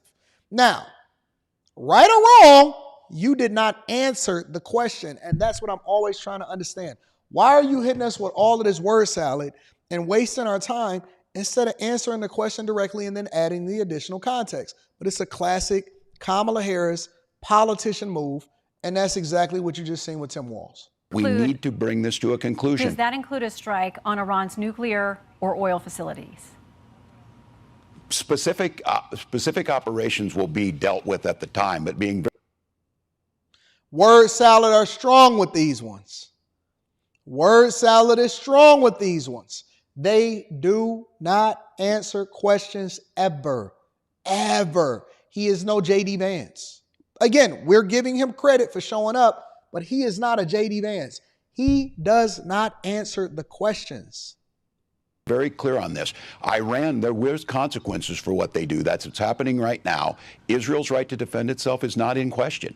Okay, you said in a radio interview that anti-Israel protesters were speaking out, quote, for all the right reasons. You know that some of them are carrying Hamas flags. Some of them are calling for the extermination of the Jewish state. Do you want to clarify your praise for that? Well, I'm certainly not talking about them. I'm talking about the people who understand that we have to end the humanitarian crisis, but they understand we need to return the hostages, bring peace to the region. Look, I will always defend people's rights to First Amendment, but that's not the folks I'm talking about. Those folks are not speaking for the entire group. So I think it's very clear on this. Israel's right, as we've stood with them. Anti-Semitism has no place in this country, and Vice President Harris has been clear about that. I've been clear about it. But the ability to bring a peaceful solution and understand Israel's right to defend itself, the return of the hostages, and Gazans' right to live in peace too is something that we're trying to get to. And that's going to take the leadership that we've seen out of Vice President Harris, being able to hold this coalition together. And again, when Iran launched their missiles this week, she's in the Situation Room. That's different. The people who are in the Situation Room with Donald Trump like John Kelly, as chief of staff, said he shouldn't be there. He's a damaged human being. His own defense secretary said he does not understand the situation, is incapable of dealing with it. Okay. So And it's about character. Let's focus on what your position is and the vice president's position as well. I want to talk about abortion too, because this came up at the debate. It's been a winning argument for Democrats on many ballots, but I want to clarify what the law is there in Minnesota. Abortion Finder, a website that helps women find access, says abortion is legal throughout pregnancy in Minnesota. There is no ban or limit on abortion in Minnesota based on how far along in a pregnancy you are. You signed the bill that makes it legal through all 9 months. Is that a position you think Democrats should advocate for nationally? Look, the vice president and I have been clear. The restoration of Roe versus Wade is what we're asking for. But that This is law a goes woman's far beyond right Roe v. Wade. to make her own choice. The law is very clear. It does not change that. That was been debunked on every occasion. But But wait, look, this is a. but you talk about let's this agree. being What a you win- signed is there's not a single limit through 9 months of pregnancy. Roe had a trimester framework that did have limits through the pregnancy. The Minnesota law does not have that. This puts the decision with the woman and her health care providers. Anybody that rolls with this, honest to God, you don't have to be a scholar to hear exactly what's going on here. And no matter how much they try to word salad and weasel their way out of it, honestly, I believe that this is a demonic party. I don't believe that everybody inside of the party is demonic. I believe that the foundation of the people that is running this party today and in yesteryear is all based off of values and principles that have nothing to do with representing what we stand for as a country and as a people. And if they want to talk about character, how can you support, no matter how you feel, how can you support that it makes sense to create or push the parameters even outside of what the framework was for Roe v. Wade and say that it is okay at any point, and we're going to leave it up to the woman and her doctor, and don't even have a baseline? So usually what happens in a moral society, or a society that is thinking about things about how they can at least have the most basic of human decency to a situation, is that you usually have a very, very clear baseline. All right, listen, makes sense at this point, not at that point. And again, this isn't even a conservative versus a liberal viewpoint, in my opinion. It's almost like protecting the borders. Like, we're supposed to protect our borders regardless of what side of the fence we on. It doesn't matter if you're a liberal or a conservative, you're a Republican or a Democrat. At the very least, even if you support, okay, so let's say you support abortion or a woman's right to be able to abort her child.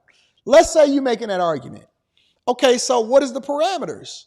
Do you stop that once it reaches 6 months, 7 months, 8 months, so you can have an abortion up to the 9th month in which the baby could possibly still survive? That's crazy. That's crazy. This is not when you 1 month pregnant, 2 months. This ain't even that. This ain't the morning after pill. None of that. This is, the framework is that, come on, man, at the very least, the framework is that you can possibly remove the child, and we want to frame it as reproductive rights, or a woman's ability to be able to decide what she want to do with her body. And this isn't a special circumstance, rape, incest. Oh my God, she may die during a pregnancy or something like that. This is, listen, there is no framework, and whatever y'all come to the conclusion is, y'all can go ahead and knock that out. That's crazy. That's crazy. As a person that has never been in a position, nor have I ever really cared, because, you know, I've always assumed that we had a basic level of human decency to determine whether or not you should or shouldn't. You know what I'm saying? Like, there has to be some kind of framework, no matter what side of the aisle you on. That's crazy. That's nonsense, y'all. Come on, man. Come on, bro. And listen, I know you just gonna support your candidate because you're gonna support your candidate no matter what. But when you remove the candidates and you just look at the issues at surface value or at face value, that's insane, bro. The situation we have is when you don't have the ability of healthcare providers to provide that, that's where you end up with a situation like Amanda Zaworski in Texas, where they are afraid to do what's necessary. This doesn't change anything. It puts the decision back on to the woman, to the physicians, and we know that this is simply something to be brought up to be very clear. Donald Trump's asking for a nationwide abortion ban. Wait, he and has again, said that we don't see this he has as a said winning repeatedly campaign. that he will not sign a national abortion ban. Are you calling that just, it's a flat out lie? Yes, of course. And Senator Vance has in the past said so too. Now look, they may see this as an election issue. We see it as a right of women to make their own bodily decisions. And that's what the states like my state have the ability to put that in. States like Georgia force women to cross the border, and then we have a death of Amber Thurman. So let's be very clear. Trying to cut hairs on an issue on this is not where the American public's at. They want the restoration of Roe versus Wade. Vice President Harris said she would sign it. That's what we'll do when we're elected. But to be clear, the Minnesota law is women. far beyond Roe v. Wade. And about the Amber Thurman case in Georgia, her family has, and it's tragic, she is a young mother who left behind a young son. But what her family has said is it was a complication from an abortion pill that she received, and she didn't get proper care when she went to a Georgia hospital, which had multiple opportunities to intervene there.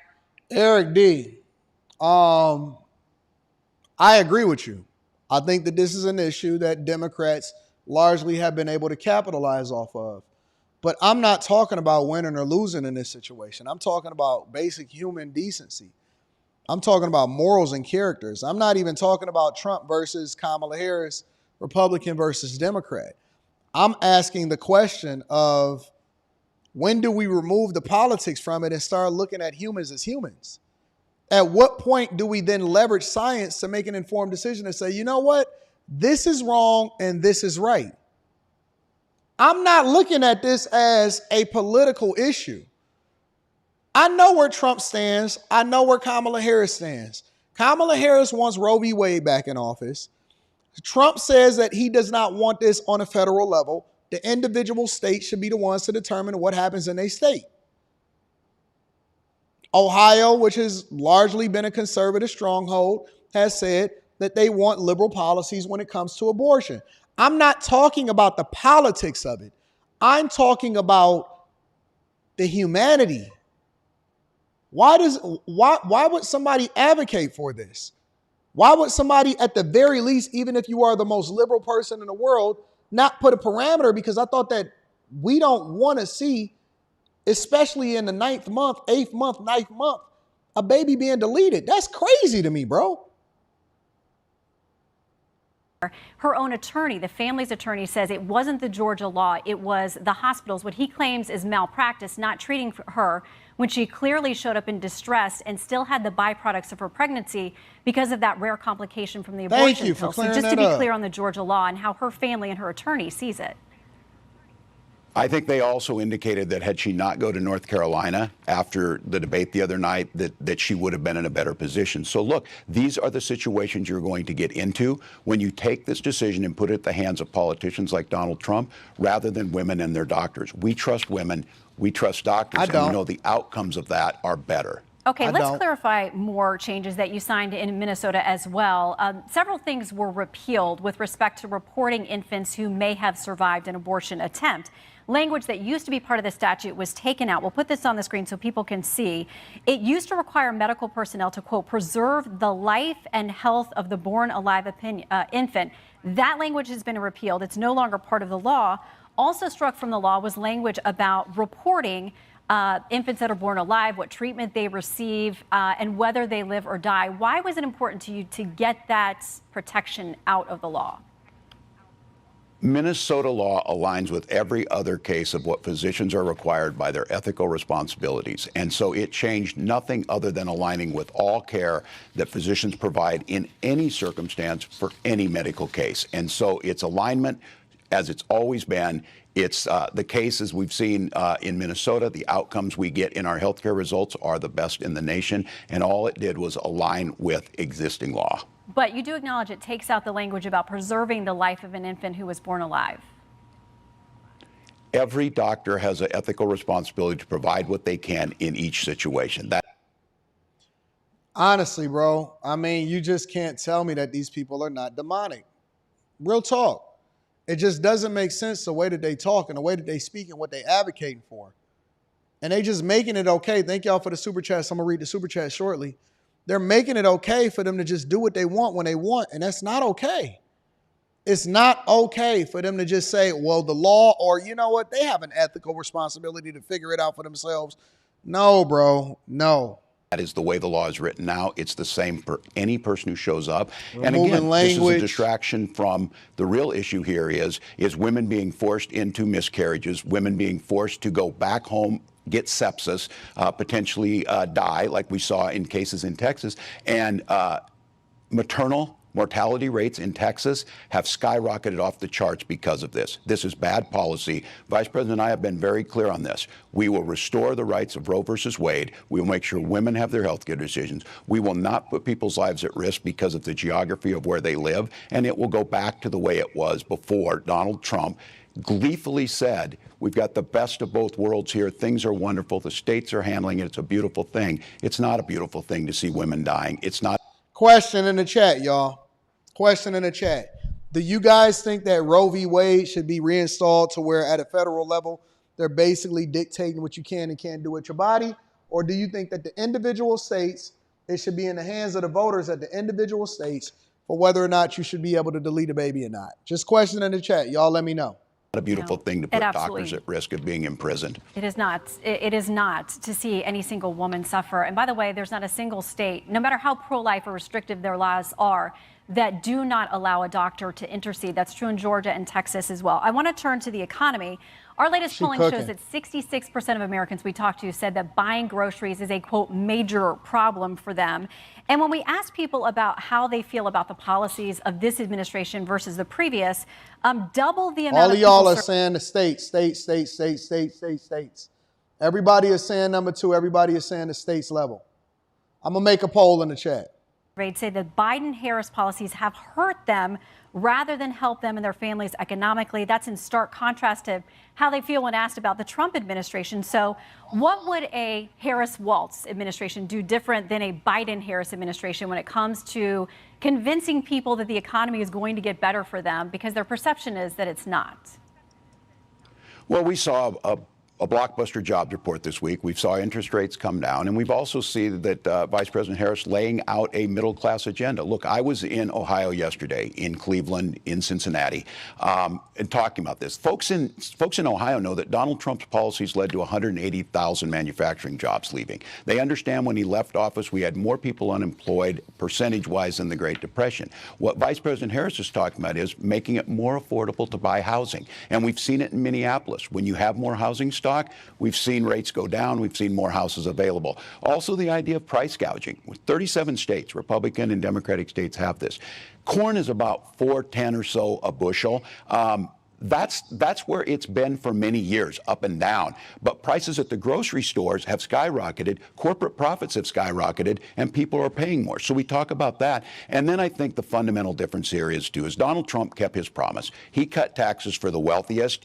She's talking about making sure things like a child tax credit, $6,000 child tax credit, put more money in people's pocket, making sure that we're able to buy those things, whether it's a crib or it's baby formula, get started. And she's simply asking that we can pay for it by asking those at the top to pay their fair share. I put the poll in the chat of what the people want. Y'all let me know what y'all want. Y'all vote, and then I'm going to review the poll shortly. This is a fundamental difference in approaches to it, and we're seeing it working. We're seeing economists talk about Donald Trump's proposal to add a 20% sales tax will cost $4,000. Okay. That's everybody. That's not me saying it. And just to note, that is a tariff, which, by the way, this administration not only kept most of the Trump tariffs, but they added their own as well. So that's got to be part of the conversation. I want to talk a little bit about your record as governor, because it elucidates for people how you may serve as whether you end up being the president. You'll be one heartbeat away. Should your ticket be successful. Wall Street Journal says this after you were chosen to join the ticket. As the Democratic governor of Minnesota, Tim Walz signed into law initiatives allowing immigrants in the country illegally to apply for driver's licenses, qualify for free tuition at state universities, and enroll in the state's free health care program for low-income residents. Are those not magnets to draw people here, many times on dangerous journeys for themselves And why should your taxpayers in Minnesota or across the states pay for those programs?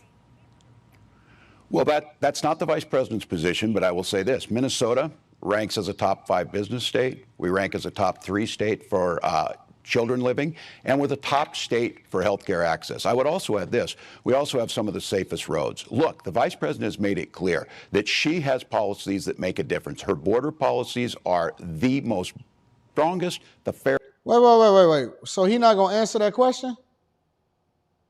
He's not going to answer that question? So you're not going to answer the question about basically using taxpayer dollars in order to basically pay for and allow for illegal migrants to apply for driver's license, leverage the state and leverage the county and leverage their cities in order to get free services that are basically reserved for taxpayers, and then basically push them into the economy in order to make sure that, I guess, Minnesota still has a great population. I don't know what the goal is. So he's just going to completely ignore the question. We've seen. It's but now, Governor, you know, a lot of people, including your own party, would not join that statement. There are millions of people who have come here over the last few years that, they see this as an open policies. Border. Well, simply, we have a policy. Donald Trump sees it as a political. Look. See, whenever you get cornered, you start talking about Donald Trump. Answer the question, bro. James Langford in Oklahoma, the Border Patrol agents, the Wall Street Journal, the Chamber of Commerce, all said pass this legislation. You have to have Congress to authorize 1,500 new border agents. You have to have Congress to authorize DOJ to speed adjudications on these asylum claims. Those are things that would actually work. Donald Trump told us for 4 years he would deal with. Again, whenever you can't answer the question and you're trying to divert the attention, start talking about Trump. He didn't build his wall, 2%. Mexico didn't pay for it. This is a real bill that has bipartisan support. It has the experts on board, and it starts to tackle these issues. And we don't have to resort to demonizing people. We don't have to resort to making up or crafting stories, as Senator Vance said he did. Those things were not happening in Springfield, but it doesn't mean that we can't pass a piece of legislation to strengthen our border. That's what. Did you do it or did you not allow for this to happen in your state, Tim? Kamala Harris is talking about. Well, She's talking Governor, about solving the problem. That piece of legislation does include the wall that you guys have been so, you've disparaged that. I mean, the vice president has as well. So I don't know if she really intends to move forward with that. But it was negotiated by 3 or 4 senators, and many Republicans came out against it long before President Trump indicated he didn't like it either. Listen, before we go, because I wish that we had a full hour, I want to give you a chance, because you called yourself a knucklehead this week, to talk about some of your misstatements. Yes. You've modified your story or explained that you misspoke about things involving your military rank, about... They only give them like 10 minutes, and for 10, 15 minutes, so they're going to have to hurry up and get as many questions in as they can. If it was me personally and I was interviewing Kamala Harris, I would just hammer home everything with regard to immigration. I wouldn't ask a bunch of questions. If it's me and I ever get a chance to interview them, only thing I'm talking about is immigration. Only thing I'm talking about is illegal migrants into this country. That's it. I'm hammering it. I'm going to ask the same question over and over and over and over and over again until I get an answer. I'm going to be just like, what's my man's name? Amazing. Jesse Lee Peterson?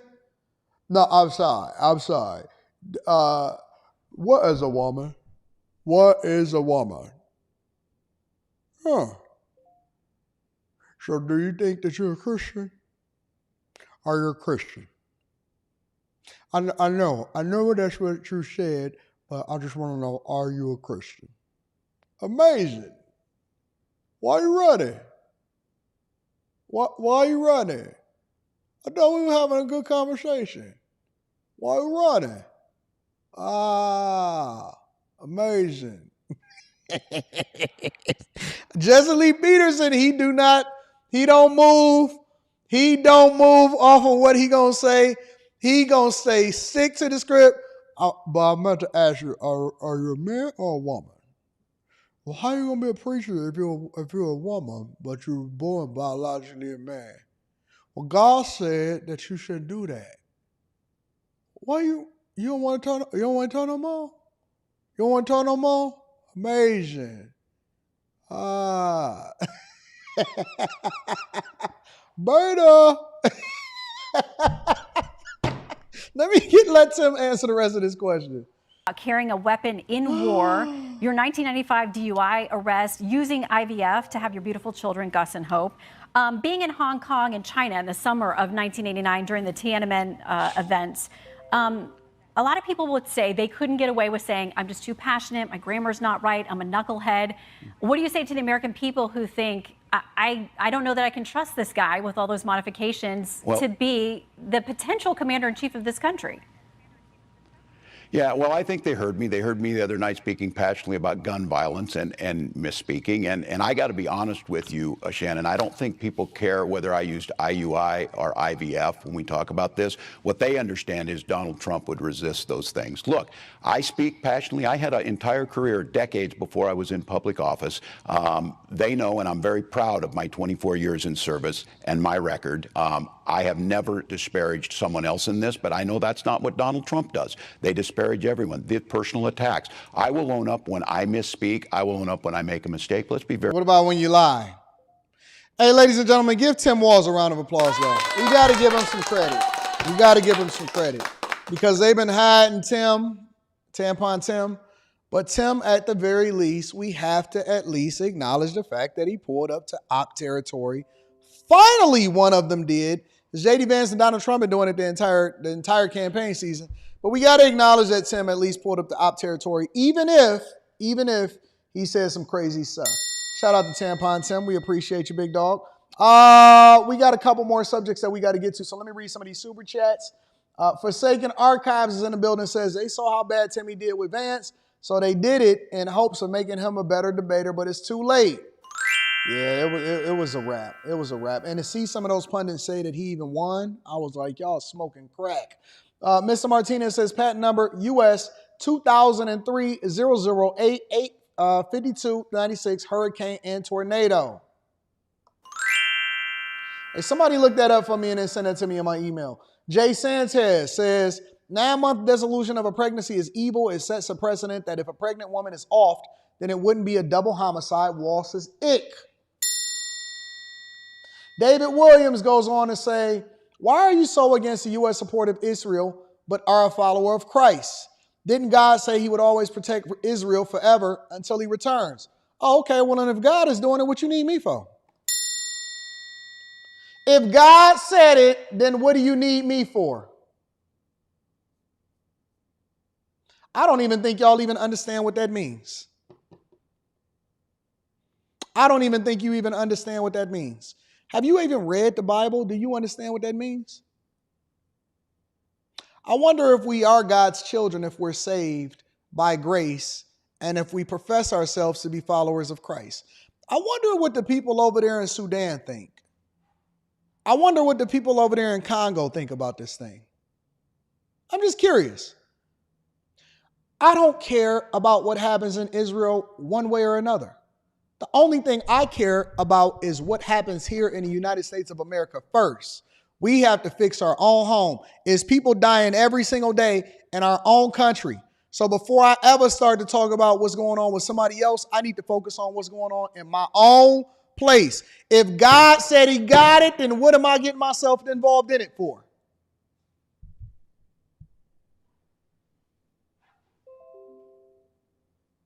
If God got it, then what you need my help for? I prayed to God the other day for an issue that I had. He said, Anton, that ain't your fight. Focus on what I told you to focus on. I got it, because if you start getting involved in it, what you asking me for?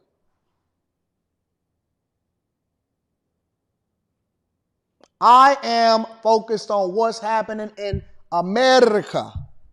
America. This ain't got nothing to do with me. That ain't my business. That ain't got nothing to do with my business. You know what? I seen a crackhead down the street the other day. He was doing the same thing. Not like this. I wish. Kept doing like this and wouldn't open up his eyes. Said, yeah, we need help right here in America. Helene victims. Milton is on his way. People can't feed themselves. Fentanyl crisis. Ain't got nothing to do with me.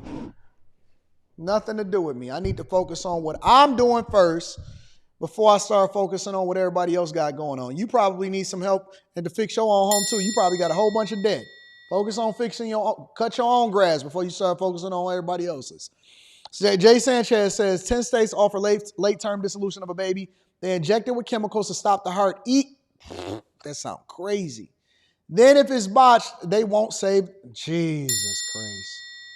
Shelly O says, I really wish the Democrats had the same concern for humanitarian efforts they boast when it comes to Israel and apply it to abortion and migrant crisis here in the United States of America. What in the World TV says 80 go pick up a Kamala Harris and Walz salad for lunch is loaded with words. Just enough to keep the eater full of BS. Demonocrats at work. I'm about to order me a Walz Harris t-shirt. My first item for my new clothing line is going to be a drawing of Kamala Harris. Don't worry, we get there. Matthew Adams says, when has politics been about human decency? Never. N8 says, if you expire trying to delete, you got what you deserved.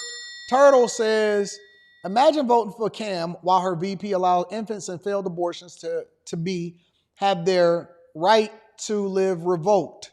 It's best at the state issue. Mr. Guap is in the building, says Tim Walz is the neighbor that calls the cops at 10:01 because the music is at the cookout is too loud. We are the best chat in the world. That's a fact. Y'all are the best chat in the world. Shout out to the chat. The Executive Suite MLE says, let the states decide means that you, the people, vote on it. I remember when this was handled quietly and there was a level of shame. Now it's mainstream. Jazz says abortion should be a non-issue and certainly not a priority issue. Stop having sex if you're not willing to be ready to have a baby, men and women. Facts. American Virus Freedom is in the building, says Tim Walz does not have 24 years of service. National Guard is not active duty. He served at most 6 years and then bounced when he was called up to duty to serve. Amen01 says, good morning, AD Tampon Tim fits him. Jay Sanchez says, as an active duty member, Harris scares me. Pete Funkerson says, I thought there was no longer Jew nor Greek, or did I take that out of context? Listen. I don't want to do Bible study right now because you know I will start getting off on a rant. And I got other subjects to talk about. But we can talk about it on After Hours if y'all want to. We can get in it on After Hours tomorrow. Anyways, make sure y'all hit a like for the algorithm, subscribe to the channel, and turn on your notification. Just spending 10 minutes on this real quick. This is what we got to look out for, y'all. I recently went and voted. Yep, I didn't want to mail in my ballot. I actually wanted to take it in, but I didn't have the time. So I sat with my absentee ballot for roughly 2 weeks because I had to do some more research on some people that I was not as familiar with as I am maybe on a national level or with my mayor or with my city council people or with the treasurer, right? And on my absentee ballot, we had a lot of different issues. We had issues with regards to millages being things that we need to fund, mainly the community college and mainly the schools that are in that particular area. We have these millages that we have to vote on that basically allows for you to put additional monies into these schools in order to ensure that it's a great environment for our children to learn and for people that decide that they want to go to community college, which I am a heavy supporter of. And so I had to research some other issues that were local, such as which judges that I wanted, which this person, that person, which treasurer, which regent that I wanted in the University of Michigan, which governor that I wanted at Wayne State University, which trustee that I wanted at Michigan State University, which trustees that I wanted to oversee the board and things like that. And so first and foremost, let me help y'all to understand something. You need to get involved with the political process, and anybody that says that they do not vote because it doesn't really matter is one of the most ignorant people that I've ever heard in my entire life. The fact that you are not even familiar with how your property taxes are going to raise based off of who you decide to elect. When they say, well, Anton, people need to take a basic civics course because it's not just about the president. I know. That's why you get to elect the Congress member to represent you that then argues on your behalf to make sure that they approve the budgets and then basically win things for you in your particular district. And you need to participate in the election process. When you vote, it's not just voting down ballot. It's not just voting Republican. It's not just voting, Democrat. It's each individual person and issue you need to be familiar with as far as an issue. So the fact that we know more about Diddy and the Take That lyrics, the fact that we know every single thing about who the accusers are and who's saying this about Cassie, you know every 120 victims, but you don't know the 5 people that's going to be the judges that's being elected to the bench that then determines the fate of the people that is then arrested or who's on probation or what's going to happen. You don't know nothing about that. Did Diddy change your life? Did he help you? Did the stock of baby oil go up? What's going on? You know everything about every celebrity. I see more people that are filled in. Oh my God, 2K25 is coming out. We got to get our remote controls out. Football season is coming. Ah! Oh man, you know Kendrick Lamar, he submitted these songs in order to make sure he get to the Grammys. So you put all of your energy into things that don't even change your life.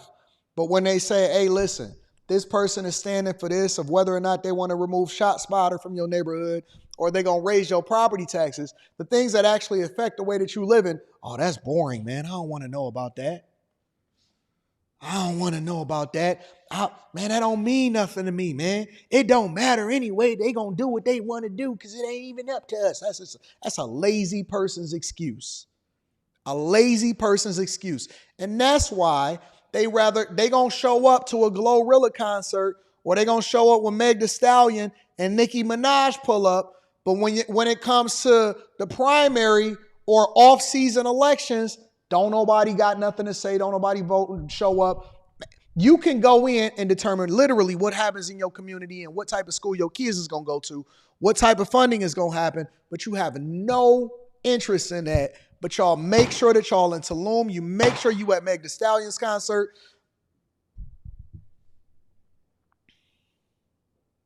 Keep the same energy. I'm not telling you can't have fun, but I'm telling you to put an equal amount of energy into the things that's going to affect your real life versus the things that keep you distracted and entertaining you.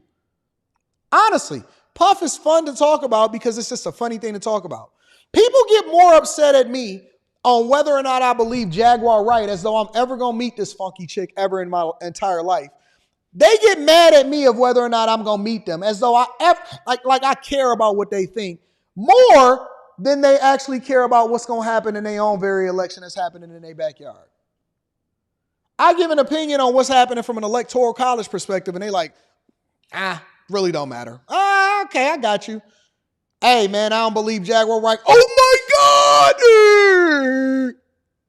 Guess what? It doesn't matter whether we believe Jaguar. I can have an opinion. You can have an opinion. It's not going to change nothing. It means nothing. You know why? Because I don't have to worry about ever going into a party that I don't care about. Why do I care? Jaguar Wright! Election interference. No big deal. No big deal. No big deal. Funding that's going to go to my schools? No big deal. Then you're going to be sitting there, our books is all messed up. Oh, this is what's happening with Brandon Johnson. We're going to bring Brandon Johnson to the front of the congregation tomorrow. I heard this whole school district is quitting on him. And he's supposed to be a former teacher. But this is what's happening over in Michigan. Election fraud. People are starting to be charged with election fraud. And we begin with those stunning double voting charges impacting faith in our election process with just 31 days to go until the presidential election. Thank you for joining us this Friday. I'm Glenda Lewis. And I'm Simon Shakett. The state attorney general telling me this appears isolated but involved more than half a dozen people. We're talking about 7 people charged, 4 voters, 3 election workers, and it all stems from alleged incidents in St. Clair Shores. Now I'm learning more about how this allegedly unfolded and the penalties those voters and election workers face. One person, one vote. That's the message from Michigan Attorney General Dana Nessel on the heels of filing felony charges against 7 people she says played a key role in illegal voting. She says it happened during the last primary for voters. Yes, this is in Michigan. This is my state. This is in Michigan, and that's why I'm bringing it to the forefront of the congregation, because it's meaningful to me. And 3 election workers knowingly allowing votes to be counted twice in St. Clair Shores. These assistant clerks are not the volunteer election workers who greet you at the polls, but instead are municipal employees trained in election law and procedure. At today's press conference, I asked the Attorney General, do you believe that the defendants were working together as part of a larger scheme? We know that all 7 of these people committed crimes. In terms of whether this was a pattern or a scheme that they were working together, we don't have evidence to suggest that. Facing felonies, she says Frank Prezzato, Stacey Kramer, Douglas Kempkins Jr., and Geneva O'Day all voted absentee and in person. And workers Patricia Gacciardo, Emily McClintock, and Molly Brazier falsified returns or records. On the streets, other voters responding. I almost have no confidence at all. And it's just based on what I'm seeing on the news and what I'm hearing. It's supposed to be fair. Not everybody is fair, but it's supposed to be. That's what everybody say when they get caught. Oh, it was only this one time. It's not gonna happen no more, you know. Makes you wonder how often has it happened? And then on top of that, who are these people that's doing it? Today, the AG also calling out the Macomb County prosecutor for not filing charges and more. Prosecutor Lucido didn't just deny charges. He was very explicit as to why he was denying charges. And I was just deeply disturbed by some of the comments he made. First of all, he indicated that only 1 vote counted. And we know that that's just factually wrong. In response, Prosecutor Pete Lucido telling us, quote, I respect the Attorney General's jurisdiction and investigatory resources. It is not unusual for the AG to charge criminal cases in which a local prosecutor did not. I expect justice will be served. I have no further comment on this ongoing case. Those defendants face up to 4 to 5 years behind bars if convicted, and I've reached out to them for comment. One I spoke with telling me he never intended to break the law, but simply lost track of his original absentee vote when he came to the polls. Glenda? So you have 2 prosecutors seeing this case very differently. Why is that? Yeah, this comes down to intent. Really, the Macomb County prosecutor is saying he looked at this and didn't see desire to break the law and intent to do so, whereas the Attorney General has looked at this and said, no, she in fact believes they knew what they were doing and they did in fact break the law. So we'll see. Let me tell you something. We have to be vigilant. I don't care what side of the aisle you on. We got to be vigilant, because I believe that election interference is happening at an unprecedented level and even on a local level. We got to be vigilant because you have to have trust in the election process in order for it to work. If people don't have trust in the election process, and if election workers or poll workers or people like that are impacting or influencing how the election is turning out, that is an absolute positively no-no. Again, I don't care what side of the aisle you on, and especially if it's happening in my state. I believe that there is election fraud that happened in 2020. I believe that there is an attempt to impact what is going on with this election this year. And so we got to be vigilant, and I think that there has to be severe penalties for people that do it, especially those that have been entrusted and trained to do it the right way. So we got to be careful, y'all. Just make sure. Just make sure, because I don't trust it. They keep telling me it's okay. I don't believe it. And you could sell it to me however you want to, but I think that there's election fraud that's happening all over. And I think that one of the ways in which they're going to do it is these immigrants, but that's just my own personal belief. Let me read a few of these super chats, and then we're going to go over into the final portion of the show. Saucy says, the best Jesse Lee impersonation ever. Couldn't stop laughing. I do a little okay. I'm no Godfrey, okay? I'm no Aries Spears, but I do okay with my impressions a little bit. Tang Clan Emperor says they just reported Milton to strength of Category 5. Hey, everybody, if you have the ability to, get the heck out of Florida. Please get the heck out of Florida, all right? Tax Smith says no voting is learned helplessness, like the horse that thinks it can't do anything, so it won't jump the low fence to escape. That's how I be saying people deserve whatever the situation is that they in. Soldier 25-1 says, Anton, I'm with you as a Desert Storm veteran. I used to wonder why we worried about what's going on over there when we have our own problems, but we send money over there. Take care of home first. And salute to you and thank you for your service, my friend. Smooth Artist says, fellas, become your own biggest fans. That's a fact. I'm with that. David Williams says, you should have a biblical smoke show. Well, y'all don't want that smoke. You really don't want that, because I'll go Super Saiyan on that one. No, I'm just messing with y'all. The likes is anemic. Again, we got well over 4,000 people in here, and the likes is anemic. Make sure y'all hit a like for the algorithm, subscribe to the channel, and then turn on your notifications if you haven't already. Make sure you get your Tiege Hanley, 40% off your first order plus 20% off of life. Join the Patreon. We got Block Club on Wednesday right after the show. And then get your tickets to come and kick it with me in person. I'm going to see y'all in Atlanta and Detroit, all right? Let's go over to NYC. We're just going to spend a quick 10 minutes on this. NYC is in the building. I want to show y'all something real quick. Y'all ready? Check it out. No message, no comment. Whoa, what are you doing? Excuse me. What are you doing? Excuse me. I'm on a public sidewalk. Yeah, but this is my privacy. Thank you. On a private... It's too much. Wanted to get a comment. Yeah, I mean, you're a public figure. We just wanted to... No, but it's harassing. It's harassing when you're following me down the street. Could you just please... I'm on a public sidewalk. I have a press pass. That's great. I'm glad. Well, I mean, if, we could just have a statement. I know you're trying to do your job. I'm not going to give you a statement. Okay. Right? I'm minding my business today. Is that okay? Yes. It's very aggressive, and it just feels unnecessary. I'm not going to give you a statement. Okay. So, that ladies and gentlemen, is Sheena Wright. Sheena Wright is the NYC Deputy Mayor, or soon to be the former Deputy Mayor, and Eric Adams' right hand, and set to resign in the latest City Hall cleansing in New York City. Okay, so let me give you a little bit of insight on why Sheena was a little bit bothered and dismayed about what was happening over in New York, and why she don't want to be bothered. She don't want the press all in her face. Y'all do know that when you out in public, you can't tell somebody not to record. I don't know if y'all familiar with that. When you are out in public, now going into a private business or a private residence, that's completely different.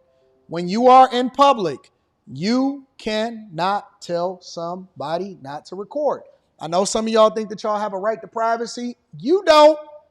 You ain't got a right to privacy with them cameras that's up on top of these poles. You ain't got a right to privacy when it comes to these Ring cameras recording you on the streets doing crime. And you don't have a right to privacy if people that decide that they want to record in public and they decide they want to put the camera on you. I know it might be a little bit disheartening. A lot of us don't want to be on camera when we minding our business. But that's just the way that we live, and that's the law of the land. If you are in public, nobody has a right to blur you out. Nobody has a right to be able to do it. They can do it. They can choose not to record you. But if you are in public, if you are on a public sidewalk, street, so on and so forth, people have the right to be able to record what they want to when they want to record it. That's just the truth. Now, if you're a public servant, it gets even worse, because then your whole life is upended and people can research you and they're going to do all of this research on you. But this is currently what's happening with Sheena Wright as the cleansing of New York City continues to take place. Reports of another resignation swirling around City Hall, this time about the first Deputy Mayor, Sheena Wright. And it comes as a new poll is out today, shining a light on what New Yorkers really think about whether Mayor Adams should stay in office. Doug Williams reports. According to published reports on Friday, First Deputy Mayor Sheena Wright, another top aide to Mayor Adams, will resign. The mayor was asked about the possibility Friday morning. We're hearing that Sheena Wright might leave and others leaving, whether she does or not. What are your thoughts on top senior officials leaving your administration at this time? What's important to me is those who are here, like my 4 deputy mayors, they're able to carry out their portfolio, and that's what they're doing. Behind me is Eric Adams looked defeated. The way he talking, he just looks tired. He looks tired. He looks defeated, and it's not looking good for Eric Adams. Now, again, I am not a fan of Eric Adams and a job that he did as mayor of New York City, and him bowing the knee to what he knew was wrong, what was wrong for the people in New York. However, I thought that the minute that Eric Adams decided that he wanted to do things differently, I believe that was the beginning of his demise. Because then you start seeing the Biden administration moving away from him. Kamala Harris moved away from him. They wasn't rocking with him. They wasn't doing no speeches with him. And to be mayor of the city of the United States. I mean, it's the unofficial, capital of the United States of America. The financial district, everything, the 8 million people, all of the millionaires and billionaires have residences there. To be there and to be completely removed from being in favor of the Biden administration, the president of the United States of America, you don't even have a line. Gretchen Whitmer here in Michigan and Tim Walz got a line to the president's office, but Eric Adams can't get in touch with nobody. Yeah, you've been removed. But he looks tired. He absolutely looks tired. He's starting to speak tired. I can always tell when an official is under pressure because they start going back to church. A lot of people saying that he was friends with Diddy. We know he was friends with the Bishop the Lamont guy, the dude that was wearing all of the Gucci suits and he got carjacked or something like that in church. Yeah, he looked tired. Able to carry out their portfolio, and that's what they're doing. Behind me is the home of the first deputy mayor she shares with her now husband, schools chancellor David Banks. The two had their phones seized in the federal investigation. Hold on, wait. So wait a minute. I didn't know that. Hold on. And that's what they're doing. Behind me is the home of the first deputy mayor she shares with her now husband, schools chancellor David Banks. Her now husband? So they just recently got married. Home of the first deputy mayor she shares with her now husband, schools chancellor David. So the school's chancellor was also one of the people that resigned. And they say, oh no, I was already thinking about resigning. He was one of those already resigned. Okay, so wait a minute. So this is what happens. Now, I do know this. You cannot testify against your spouse. You're not required to testify against your spouse. So is it a possibility that they then got married to ensure that they can protect themselves against having to testify against each other? Azriel says she got married after these issues. Absolutely. They got married like a week ago? Absolutely. This is strategy. Y'all not paying attention to the play. Y'all not paying attention to the play. Her now husband, the school's chancellor, who also resigned, and she's resigning also, or she's expected to resign, but they've recently gotten married, and they probably was already having a thing or, making it shake. But they got married, so now you're in a position where you can't testify against each other.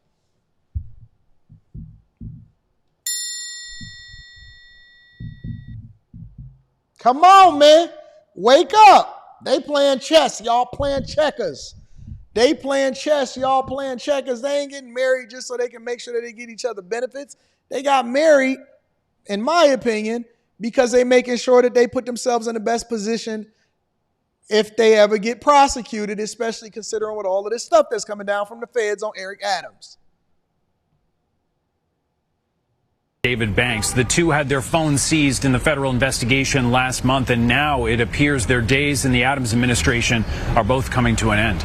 Wright's resignation is not official and has not been announced. On Wednesday night, in a statement from City Hall, the mayor saying Chancellor Banks would vacate the role as chancellor on October 16th instead of at the end of the calendar year, a plan that Banks had stressed the importance of just last week, standing next to Mayor Adams. Some of the stuff was written, Chancellor resigns, like I'm leaving tomorrow, right? No, it doesn't usually happen this way. It usually happens, somebody makes an announcement, they're out tomorrow, and good luck to the next person. I don't lead like that. Do you have a sense if he was caught off guard by the decision? No, I think that when I called him, I said, this is what I want to do, your handpicked successor, make sure we could have a smooth transition, and he's a professional. A new Marist poll shows nearly 2/3 of city residents think Mayor Adams should resign. They already didn't kill them. New Yorkers we spoke to were split. If he's guilty, he should resign. I think it should just play out. I think the process should just play out. I think some change would be good. It's a natural reaction for people to feel that way. Once they see both sides of the issues, you're going to hear what I've stated over and over again, that I did nothing wrong. Well, I'll tell you what, we definitely going to have some opportunity to be able to cover some content in today's age and going forward with the upcoming trials of Diddy and Eric Adams and possibly Tiffany Henyard and all of these other people and stuff that's going to come out. We are never, ever going to be short of content over here on the Millionaire Morning Show. We are never, ever going to be short of content because Anton is going to be covering it. Election day, we probably going to pull a 24-hour live stream or something. I don't know. What I do know is that politics is a dirty game. I think that the streets, if you had to rank them, it would be the streets, corporate, politics. It's cutthroat.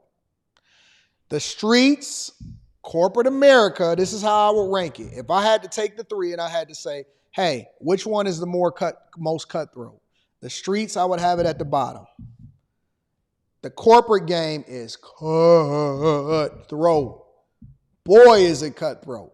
The corporate almost controls what's happening in politics, but the fact that the politicians have to take the payments and what's really happening behind the scenes, and the fact that most politicians be millionaires by the time most politicians is millionaires by the time that they leave office. I think that it's a dirty game. It's a dirty, dirty, dirty, dirty game. And you got to be willing to put your big boy pants on. You got to be willing to put your big boy pants on to be in politics. No effing way. If you are successful as a business person and you want to, continue your legacy and not have any problems, stay out of politics. Stay out of politics. Now, Anton from AntonDaniels.com, though. Anton from AntonDaniels.com, I'm hard-headed. So I know that I, graduated from growing up in the streets, not being of the streets, because I'm not a street dude. I graduated from, west side of Detroit and went into corporate. And so now maybe we need to, at some point in the future, make the transition into the hard-headed sphere of politics. So I can just tell, I just want to be in there for like 30 days just to tell you how evil it is. That's all I want. Hey, give me a 30-day tenure. Let me test it out. You know what I'm saying? I want to see how dirty it is, and then I want to be able to come back. You know what the problem is if you was to ever run for office? The problem if you was to ever run for office, it's like, I'm not about to be spending my mornings in no meetings and then no Congress meetings. I'm about to live stream with my people. What you talking about, Willis? You know what I'm saying? Anyways, AD, are you wanting to get involved with Detroit politics someday? I don't know if I want to be involved on a local level. I'm so hard-headed. I shouldn't want to be doing any of this. Because I'm going to be on the live stream like, they demons, they devils.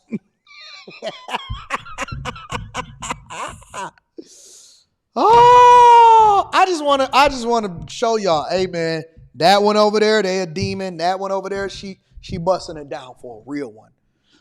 No, Governor so-and-so told me that she was in there doing the dirty. I'ma blow it all out.